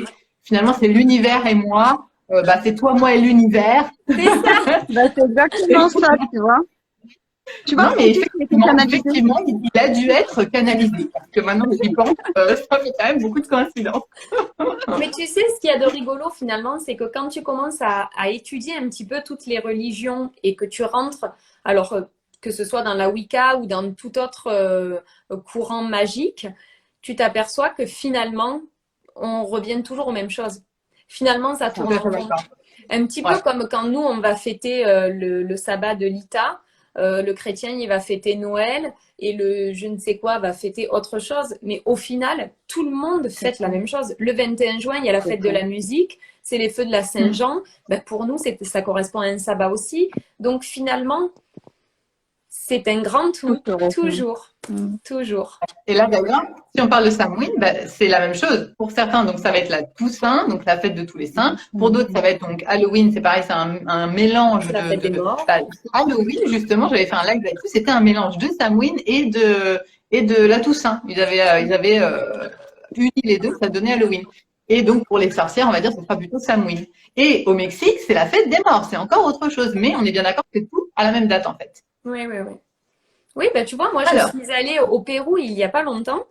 Et au Pérou, quand les chrétiens sont arrivés et ont voulu christianiser les Péruviens, ils ont représenté la Vierge Marie avec une grande robe qui partait vraiment de sous son menton et qui faisait une grande forme de montagne. Ben oui, parce que les Péruviens, pour eux, la terre-mère, c'est la Pachamama, c'est la montagne. Et comme le chrétien voulait que le Péruvien devienne un peu plus chrétien, il a transformé la Vierge Marie en sorte de montagne avec une tête dessus. Ouais. Et c'était une manière de christianiser, de coloniser. Donc, bien sûr que tu peux être chrétienne, tu peux être bouddhiste, tu peux être ce que tu veux, du moment où tu es libre, du moment où tu es toi-même. C'est ça. On en revient toujours au même mot finalement. Ouais, c'est vrai. J'ai l'impression de me répéter, je suis désolée. Mais au moins, ça sort du cœur. Ouais. Alors, on avait une question, c'était d'où vient la magie? Je réponds, tu réponds. Vas-y. Elle vient de soi. C'est l'âme qui agit. Elle vient de soi quand on arrive à se connecter avec toutes les énergies qui sont autour de nous et que, avec le temps, on a oublié ça. On s'est matérialisé, on est vraiment entré dans un monde matérialiste, alors qu'au final, on a tout à portée de main. C'est pour ça qu'on a pu le voir avec le Covid. Hein. La nature n'a pas besoin de nous. Hein. C'est nous qui avons besoin d'elle.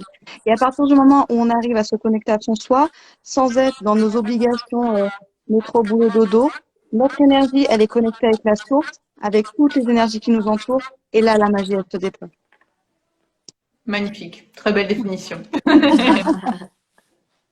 Alors, autre question, j'allais dire des internautes, autre question des abonnés. Quelles sont vos missions? Est-ce que vous considérez que vous avez une mission? Je te laisse répondre, ma chérie. Alors, je considère que l'on a tous une première mission sur cette terre qui est d'évoluer, de grandir, d'apprendre, d'expérimenter la matière, d'expérimenter le temps, de manière justement à pouvoir remonter dans l'autre monde avec une connaissance, une conscience plus évoluée.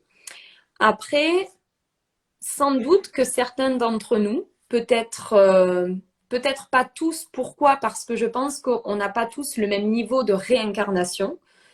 J'imagine, je pense, ça vibre en moi que certains ont eu plusieurs incarnations et ont donc la capacité d'emmener les autres vers la lumière, de faire travailler les autres sur certaines croyances, sur certaines peurs, sur certaines choses.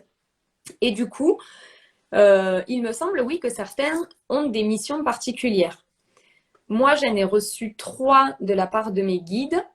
Je m'attelle à les remplir. Et c'est pour ça qu'aujourd'hui, la vie m'a mis un bel accident sur ma route de manière à ce que je réponde à cet appel de mission de vie parce que je n'écoutais pas, parce que, comme le disait Ange il y a 5 secondes, j'étais dans mon métro boulot dodo.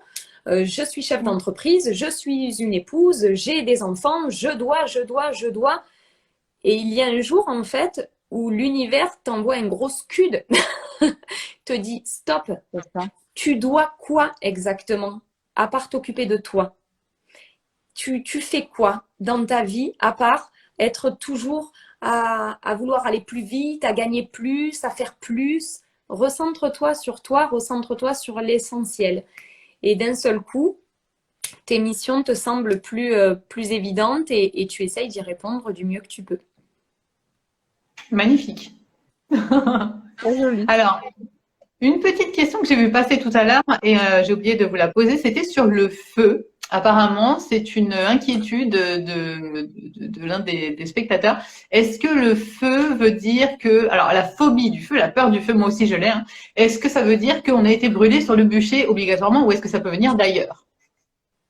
Alors souvent, en effet, si on fait des réminiscences au niveau karmique, il y a, c'est comme une peur de l'eau, comme dans toutes les peurs, hein. On voit que dans certaines vies antérieures, on a été brûlé vif ou peut-être que même qu'on a brûlé aussi les personnes, mais on a en tout cas un lien direct ou pas avec justement cette phobie. Mais moi, je dirais que dans tous les domaines, hein, que ce soit la peur dans la mer, par exemple, ceux qui ont peur de nager, il y a forcément une réminiscence quelque part au niveau karmique. Et c'est là où c'est intéressant, c'est de regarder au niveau des annales akashiques pour voir justement. D'accord. Alors, Annales Akashiques, pour ceux qui ne savent pas ce que c'est, vas-y, continue sur ta lancée. C'est un peu la bibliothèque de l'âme, le disque dur de l'âme, de tout le parcours de ce que l'âme a vécu. Moi, en gros, c'est comme ça que je la schématise. Tu as comme un grand entrepôt de mémoire et tu as tout donc ce qu'a vécu ton âme, tout ce qu'elle a parcouru, c'est tes annales akashiques. Ton disque dur. D'accord. Et quelqu'un qui voudrait savoir, par exemple, quelque chose de ces Annales Akashiques, comment on fait? Il faut consulter ou Fanny ou moi. On a la réponse. Moi, j'avais fait une fois une séance d'Annales Akashiques et c'était super intéressant. Donc voilà. Après, bien sûr, en une seule séance, on ne peut pas aborder toutes les vies antérieures, parce que comme tu dis, toi, c'est vraiment une bibliothèque énorme. On a bien plus de vies antérieures que ce qu'on pourrait imaginer. Mais voilà, au moment effectivement où on a le questionnement, on peut faire une séance d'Annales Akashiques et on en ressortira. Les guides nous ressortiront un petit peu ce dont on a besoin à ce moment-là. Ouais. En général, d'ailleurs, hein, mais tes guides vont t'amener sur ce que tu as à comprendre, ce que tu as à revivre, et pas forcément sur ce que toi tu demandes. Donc là, on pourrait très bien faire une séance de lecture d'annales akashiques avec cette personne, et c'est pas forcément le feu qui ressortirait en premier. Ce serait peut-être autre chose qui est plus important pour elle à travailler actuellement, de manière à pouvoir évoluer et à être dans une énergie suffisante pour comprendre le pourquoi de la peur du feu, qui n'arriverait qu'en second plan en fait, même si la réminiscence de la peur du feu est plus forte. Ouais, non, mais c'est super intéressant. Moi, pour la petite histoire, quand j'avais fait effectivement la fameuse séance d'Annales Akashiques, c'était il y a presque 3 ans, et j'avais demandé, une des questions, c'était qu'est-ce que je dois faire de ma vie? Parce qu'à l'époque, j'étais encore dans la fameuse multinationale, textile, tout ça. Je sentais que j'allais exploser, que ça ne vibrait plus du tout avec moi, mais je ne savais pas quoi faire. Et la fille donc avec qui je l'avais fait, je ne vous connaissais pas encore à l'époque, hein, m'avait répondu tes guides me disent que tu vas enseigner. Je te vois dans l'enseignement, l'enseignement, l'enseignement. Et moi, j'étais là. Je vois pas, ça me parle pas. Moi, je veux pas être prof. Non, je me vois pas en tant que maîtresse d'école.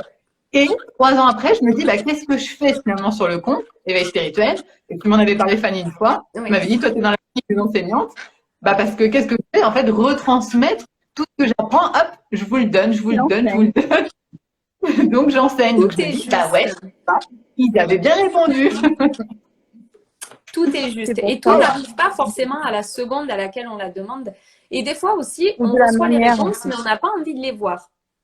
Parce que, ben, je sais pas moi, pour schématiser, je veux absolument voir un éléphant. Et mes guides n'arrêtent pas de me montrer une girafe. Oui, mais moi, j'ai envie qu'on me montre un éléphant. Oui, mais à un moment donné, si pour toi, la réponse, c'est girafe, arrête de rester bloqué sur ta croyance. Il faut ouvrir son esprit, ouvrir son cœur pour voir ce sur quoi on a besoin de travailler. Merci. Je vois passer plein de jolis commentaires, ouais. Donc merci à tous ceux qui like, qui commentent, c'est vraiment adorable. Alors après, on remettra en replay, hein, s'il n'y a pas de bug Instagram, on remettra en replay. Donc voilà, je vous invite à partager le live avec tous vos contacts pour qu'ils découvrent un petit peu, voilà, qui est. Alors c'est un peu comme mon livre. Le but c'est d'ouvrir une petite porte, une petite étincelle dans l'esprit des gens pour essayer justement d'aller vers une société un petit peu plus ouverte, un petit peu plus connectée avec soi-même, en fait, tout simplement. Alors, qu'est-ce que j'ai d'autre comme question? Et tu vois, je rebondis, Cindy, sur ce que tu dis. Ouvrir une petite porte, c'est super important parce que, tu vois, nous, ce que l'on fait dans l'Académie de magie, ou ce que l'on fait lors des congrégations, ce n'est qu'ouvrir une petite porte. Parce que lorsqu'on va proposer un travail, lorsqu'on va proposer un enseignement, c'est à la personne d'aller chercher au fond d'elle-même en quoi ça lui parle. Qu'est-ce qui vibre en elle?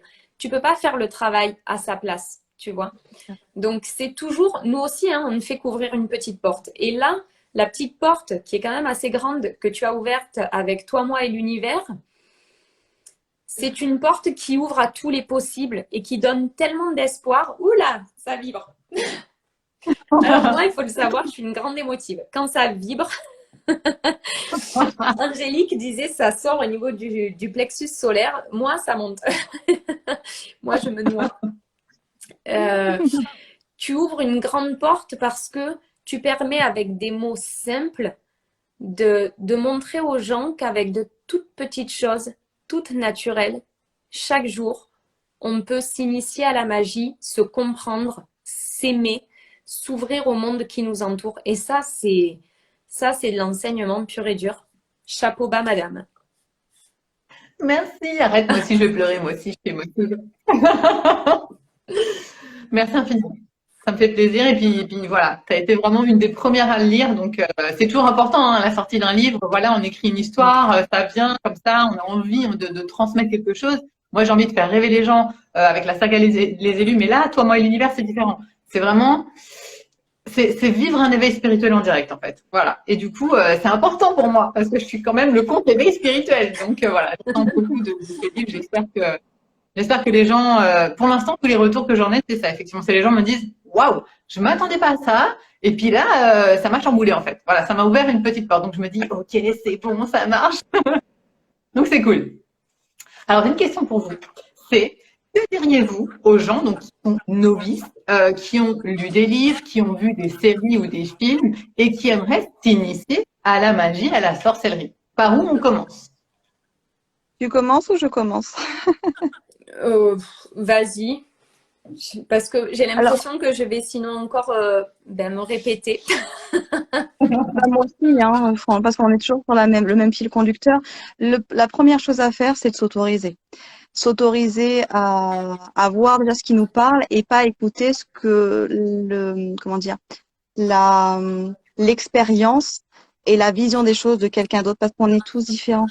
Et plus on va être soi, C'est ce que je dis d'ailleurs souvent, moi, à mes élèves en école. Je leur dis, moi, je veux pas que vous soyez des mini-angéliques, je veux que vous soyez vous. Moi, je veux vous accompagner pour vous déployer vos propres ailes.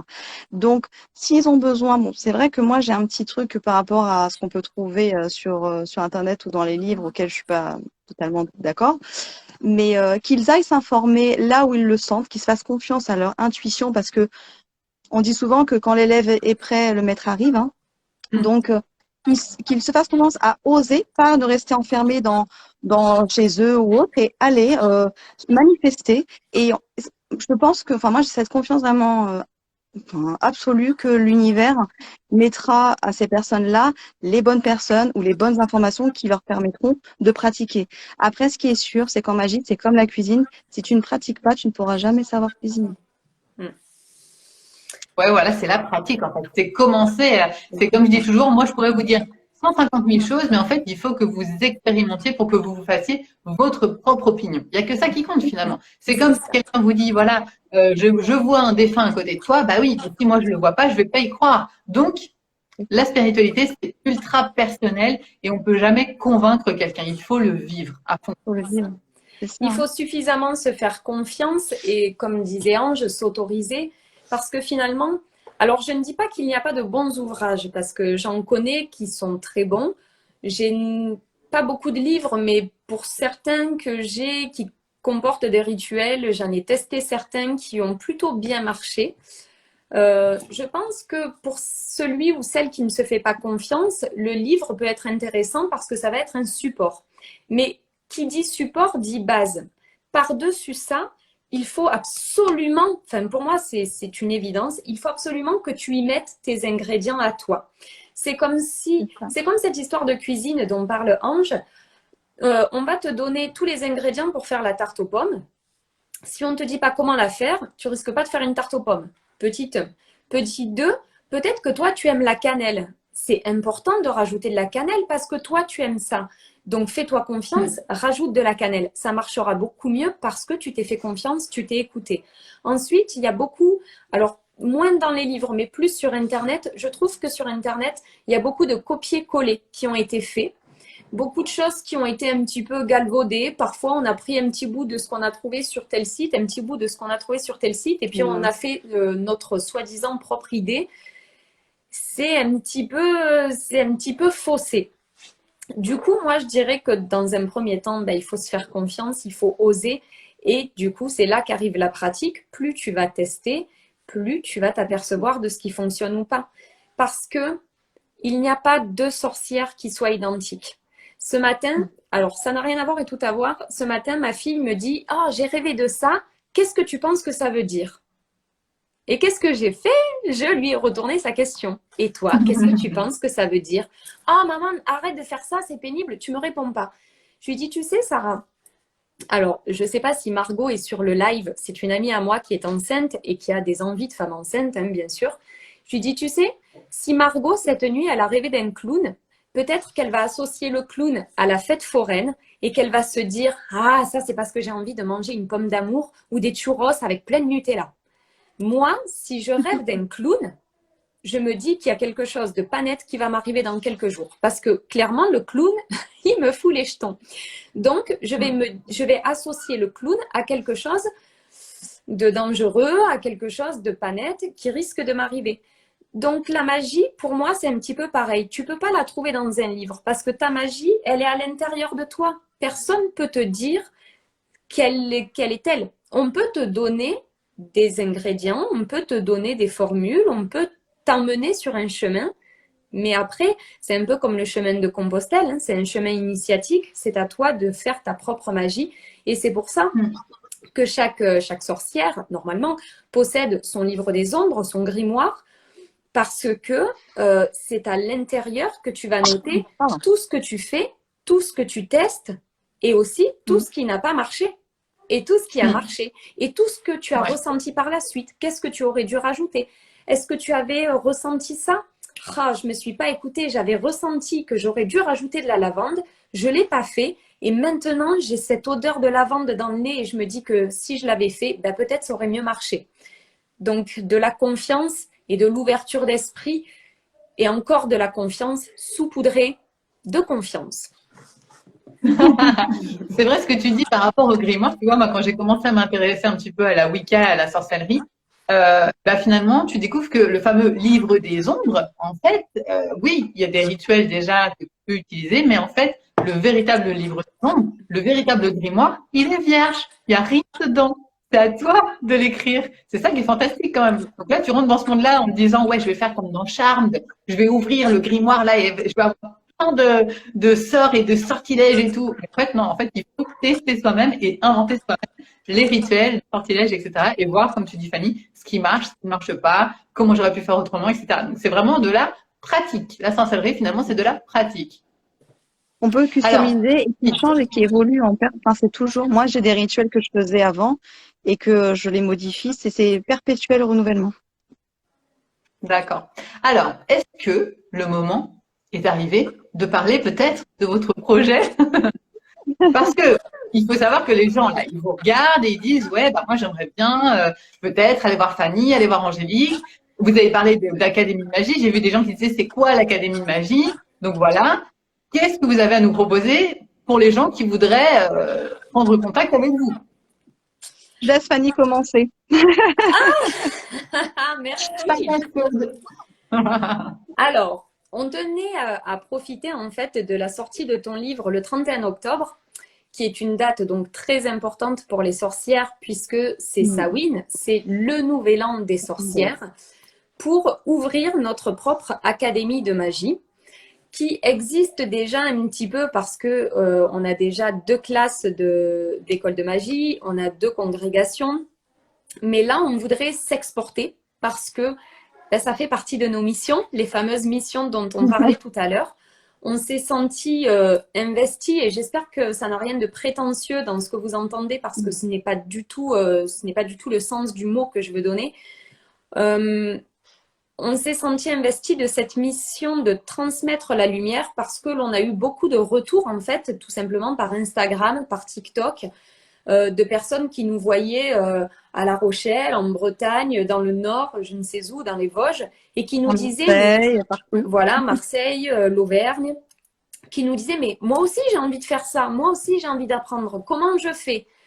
Ben, le problème, malheureusement, c'est que je ne peux pas te donner tous mes ingrédients pour faire la recette parce que ce serait injuste vis-à-vis de ceux qui sont à l'Académie de magie et qui payent pour ça. Parce qu'il y a un moment où on est bien obligé de parler d'échange d'énergie. On donne de notre temps, on a toutes les deux des enfants, on donne de notre amour, de notre énergie, de tout ce qu'on peut donner, on le donne, mais comme tout le monde, on ne peut pas vivre d'amour et d'eau fraîche. Et donc, bien évidemment, que cette école, comme n'importe quelle école, est payante. Et je ne peux pas, ni Angélique, ne pouvons pas donner le contenu de nos cours dans le Périgord, semeuse de lumière, ou en Auvergne, ou où que ce soit, gratuitement. Par contre, ce que l'on a senti qu'il devenait important de faire, c'était tout de même de se déplacer, d'aller vers ces potentiels élèves. Et du coup, ce que l'on a mis sur pied, ce que l'on a mis en place, c'est une académie de magie en Bretagne, à 30 minutes de la forêt de Brocéliande, avec la Mecque des sorcières. voilà, avec Laetitia que vous connaissez peut-être sur Instagram sous le pseudo Elsa Raya révèle ton âme, qui nous accueillera chez elle puisqu'elle a une très belle maison et qu'elle a la place de nous accueillir pour faire des ateliers en journée. Donc pour sa part, Angélique propose des ateliers de magie pour parler de la théorie de tout ce qui touche à la magie, à l'âme, aux défunts, tout ça. Et pour ma part, je proposerai des ateliers mêlant le tarot, la magie et la lithothérapie. Et le soir, bien évidemment, pour ceux qui le souhaitent, on proposera de créer une congrégation. Bien sûr, on ne peut pas monter en Bretagne pour la journée. Donc, on propose de faire ça sur 2 jours, de manière à avoir 2 groupes de tarot, 2 groupes de magie et 2 congrégations sur la Bretagne. Bien évidemment, on s'engage à monter 1 fois par mois, sous la pleine lune, hein, dans les énergies de la pleine lune, comme je le disais tout à l'heure, 3-4 jours avant jusqu'à 3-4 jours après.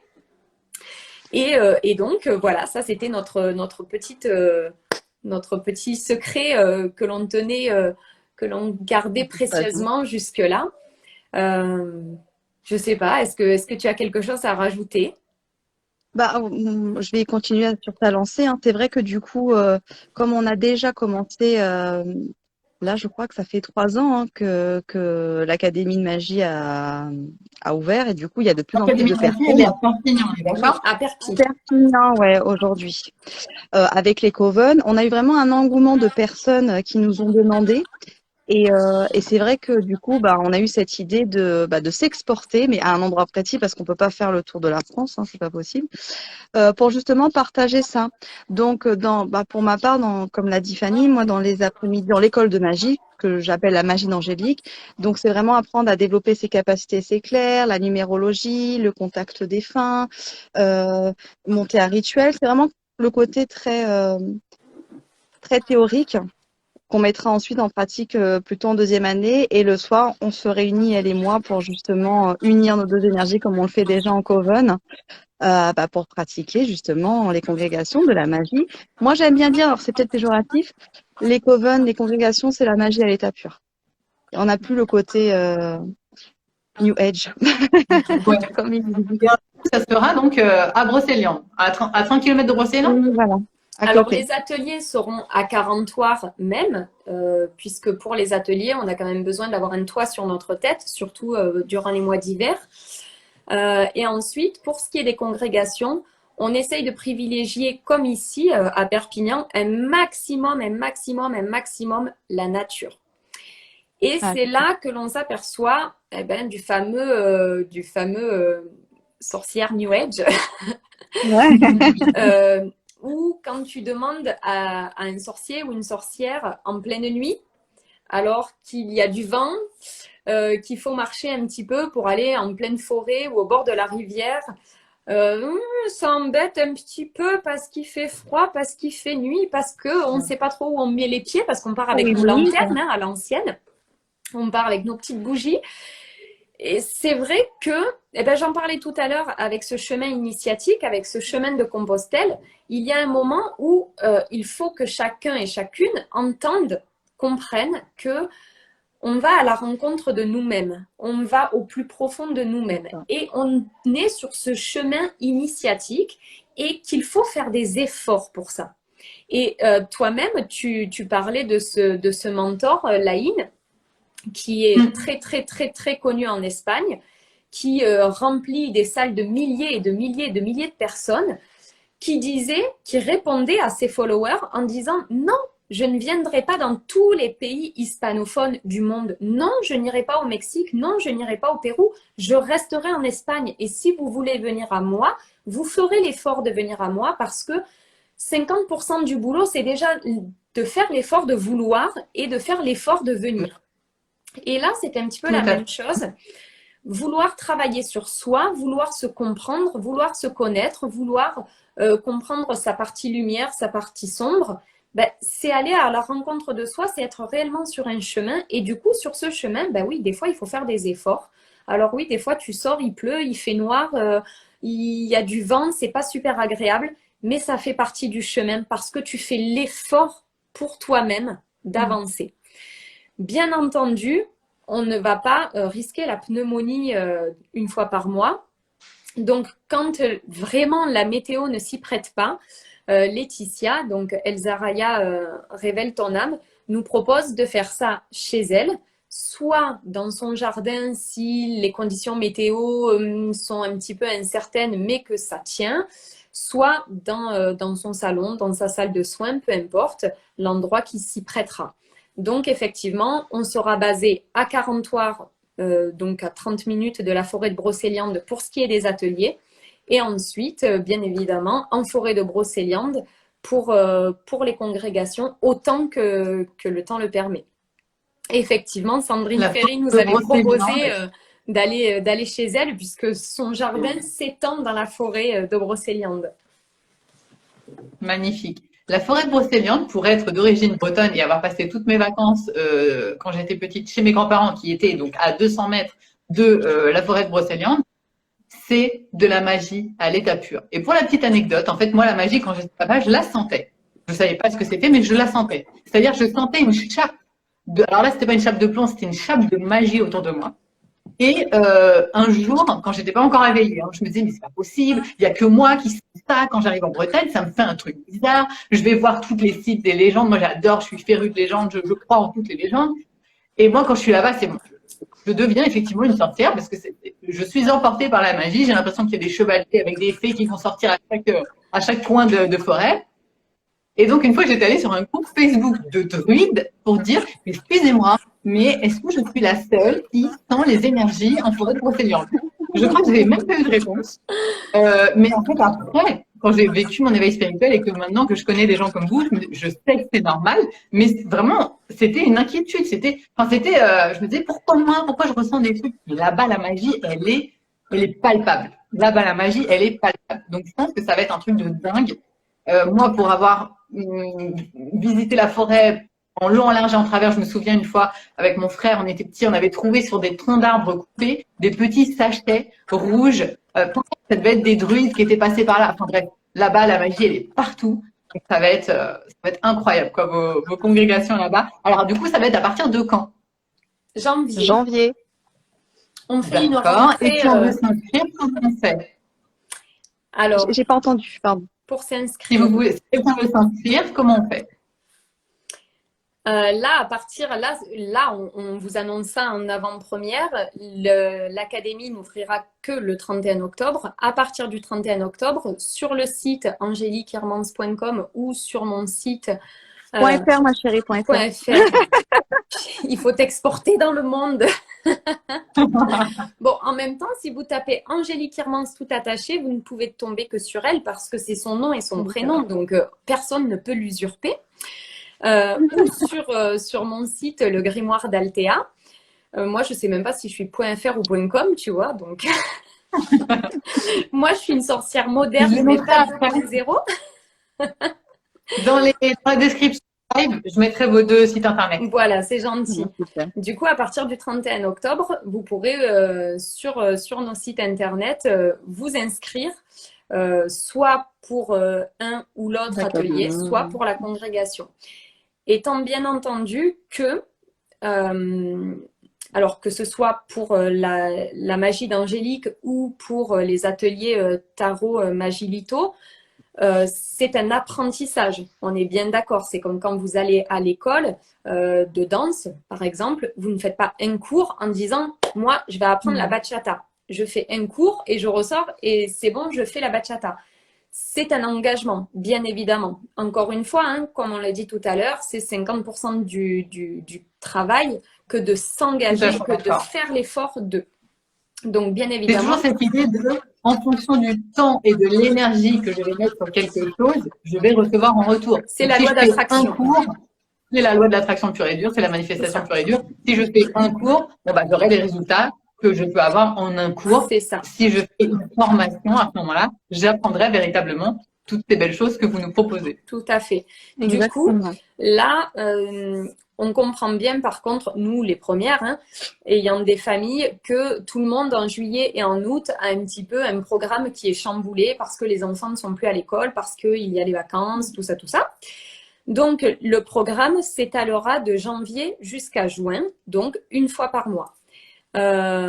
C'est donc un engagement sur les 6 mois. Pour la congrégation, on en a parlé tout à l'heure, il est bien évident que lorsque tu fais partie d'une congrégation, tu t'engages à faire partie de cette famille. Et là, on ne parle pas de mariage et de divorce, on parle de pacte d'âme. Donc, bien évidemment que lorsque tu t'intègres dans une congrégation, tu t'engages à y rester. En même temps, l'univers ne fait jamais les choses par hasard. Nous, on est totalement persuadés que tout ce qui arrive est toujours très juste. Donc, lorsque tu intègres un groupe, l'univers sait pourquoi il te fait intégrer ce groupe. C'est un petit peu ma manière de dire, n'ayez pas peur de qui vous allez rencontrer parce qu'il n'y a forcément que de belles rencontres à la clé.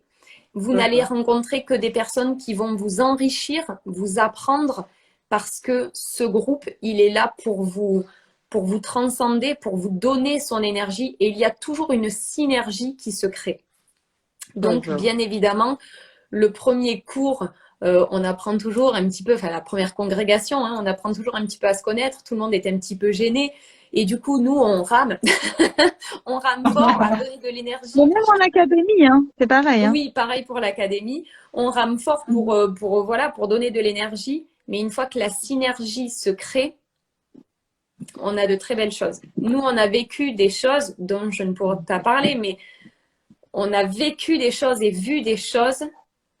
Moi, je ne pensais pas ça possible. Dites à un chrétien, rentre dans l'église, tu verras Dieu. Il ne vous croira pas. Et d'ailleurs, si vous êtes déjà rentré dans une église et que vous avez vu Dieu, eh bien, chapeau. Moi, je ne l'ai jamais vu. Nous, on a vu des choses. Même moi, des fois, quand j'en parle, je me dis, mais est-ce que tu es bien sûr de ce que tu as vu? Heureusement que tous étaient là pour dire, je l'ai ressenti, je l'ai vu, je l'ai entendu. Chacun par son clair qui est le plus développé, hein, bien évidemment. Chacun à sa manière, mais chacun ressent la même chose. Et là, tu te dis, oh, c'est une synergie de fou. C'est tellement merveilleux de vivre des choses comme ça que voilà. Mais c'est comme une personne donc, qui va vouloir faire un rituel, pour comparer un petit peu, une personne qui va vouloir faire un rituel chez elle un soir de pleine lune, toute seule dans son salon, clairement, ça va pas être la même chose que 13, 20, 15 personnes qui vont être tout ensemble, dehors, donc connectés à la nature avec les énergies, des éléments de l'univers, des dieux et des déesses, etc. Tous ensemble. C'est comme un petit peu l'histoire de Napoléon Hill qui disait aussi les cerveaux communs. Tu mets tous les cerveaux communs, toutes les énergies ensemble, et là, ça crée notre univers, en fait. Ça fait une espèce voilà, une autre dimension. Et en plus, ça nous apprend quelque chose. Enfin, moi, je le vois pour raconter un peu la petite histoire de les ouvertures des Coven, c'est que c'est justement en Académie de Magie où il y a eu un groupe, le Coven d'amour, pour ne pas le citer, qui nous avait demandé en disant, on ne peut pas créer un truc vraiment où c'est que de la pratique et tout ça. Et c'est comme ça que ça a commencé et qu'on a ouvert les Coven. Et en fait, on se rend pas compte de certaines choses dans le côté justement New Age. C'est qu'on nous apprend en disant, t'allumes une bougie, tu fais ci, tu fais ça. Mais tu te présentes pas à ceux à qui tu demandes de l'aide. Tu leur demandes pas leur autorisation. Et les Coven, la magie à état pur, ça t'apprend le respect et l'humilité.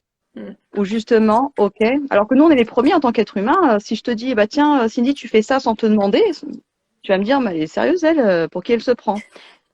Et c'est la manière différente qui est la vraie magie, où tu demandes, t'es humble, t'es en totale pureté, et c'est pour ça que c'est plus fort. Et le fait d'être à plusieurs, c'est un égrégore extrêmement puissant. Et pour rebondir à ce que disait Fanny, lors des sabbats, on se réunit tous les Coven.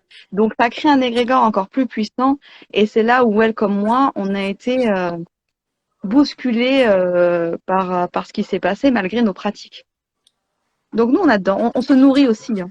C'est vraiment un échange et un partage dans tous les domaines. Écoutez, en tout cas, ça donne très envie. Donc, que je rebondis sur ce que disait Fanny, effectivement. Donc, ça se passera en Bretagne. Et effectivement, pour les gens intéressés, la moitié du travail, ça va être de se dire, OK, un mois, une fois par mois, pendant un petit week-end, je vais me consacrer ce temps à moi-même, à ma formation, à me connaître moi-même, à expérimenter cette magie qui m'appelle, qui résonne en moi. Et du coup, je vais faire l'effort d'y aller et de chercher si je dois dormir là-bas, comment je m'organise, est-ce que j'y vais en covoiturage, etc. Ça fait partie du travail. Et dès que vous commencez à faire ça, vous entrez dans une autre énergie, en fait. Oui. Vous entrez dans l'énergie, justement, de OK, je suis déjà dedans et j'y suis déjà. Vous allez voir que l'univers, après, il vous apportera tout ce qu'il a apporté pour que ça se goupille bien et qu'il y ait des belles synchronicités pour que ça vous coûte moins cher ou pour que ça se fasse bien, etc. Donc, soyez attentifs donc, au site de Angélique et Fanny, que je vais mettre après en description. Si ça vous tente, franchement, je pense que ça va être génial. Et bien évidemment, vous ne pouvez pas aller dans toute la France parce qu'il n'y a qu'une pleine lune par mois. Donc, vous ne pouvez pas aller dans 10 endroits à la fois. Je pense qu'on a bien compris. Je pense que franchement, Brocéliande, c'est vraiment le meilleur endroit. Donc voilà, j'espère qu'il y aura plein de succès. Pour l'instant, on n'a pas encore réussi à se démultiplier. On n'a pas trouvé le bon rituel pour ça. Je rebondis juste sur ce que tu disais, en week-end ou en semaine. Parce que on ne peut pas avoir des week-ends pour tout le monde. Les week-ends, ça intéresse pas tout le monde en plus. Il y en a beaucoup qui partent en famille ou qui profitent de leurs enfants parce que sinon la semaine, c'est métro, boulot, dodo et école. Donc, ce sera en fonction des pleines lunes et en fonction des plannings des écoles de magie et des covens déjà existants ici. Mais voilà, on fera toujours en sorte, de toute façon, on va mettre les dates là pour le 31 octobre, les dates seront mises, donc vous pourrez prendre vos dispositions, ça fait partie du cheminement, hein, de prendre ces dispositions pour ne pas travailler tel et tel jour. Ensuite, nous, sur Perpignan, on a des élèves qui viennent de Nîmes, de Montpellier, donc elles font 2 heures, 2 heures et demie de route. Même de Dordogne, hein. Et regarde de Paris, elle va venir. Ouais. Et puis, je sais que nous, dans le sud, on a beaucoup de péages. Pour l'avoir fait beaucoup cet été, on a un péage qui coûte 21,48 € très précisément, entre Perpignan et Nîmes. Donc, imaginez l'élève qui vient, elle paye son cours, elle fait 2 heures et demie de route, elle paye 21 € à l'aller, et ensuite, elle refait 2 heures et demie de route pour rentrer chez elle, et elle repaye 21,48 €. Mais elle est dans cette loi d'attraction. Je veux apprendre, je veux y arriver, je veux faire partie d'un groupe, je veux m'initier. Donc, et c'est sa deuxième année, donc ça fait 2 ans qu'elle le fait. C'est sa deuxième année. Donc là, nous, entre guillemets, j'allais dire, on appelle toute la Bretagne, bien sûr, mais on appelle tout Paris, qui est à 3 heures de la Bretagne. On appelle toute La Rochelle. Je ne sais même pas quel département c'est, parce que je suis nulle en géographie. Chacun son métier.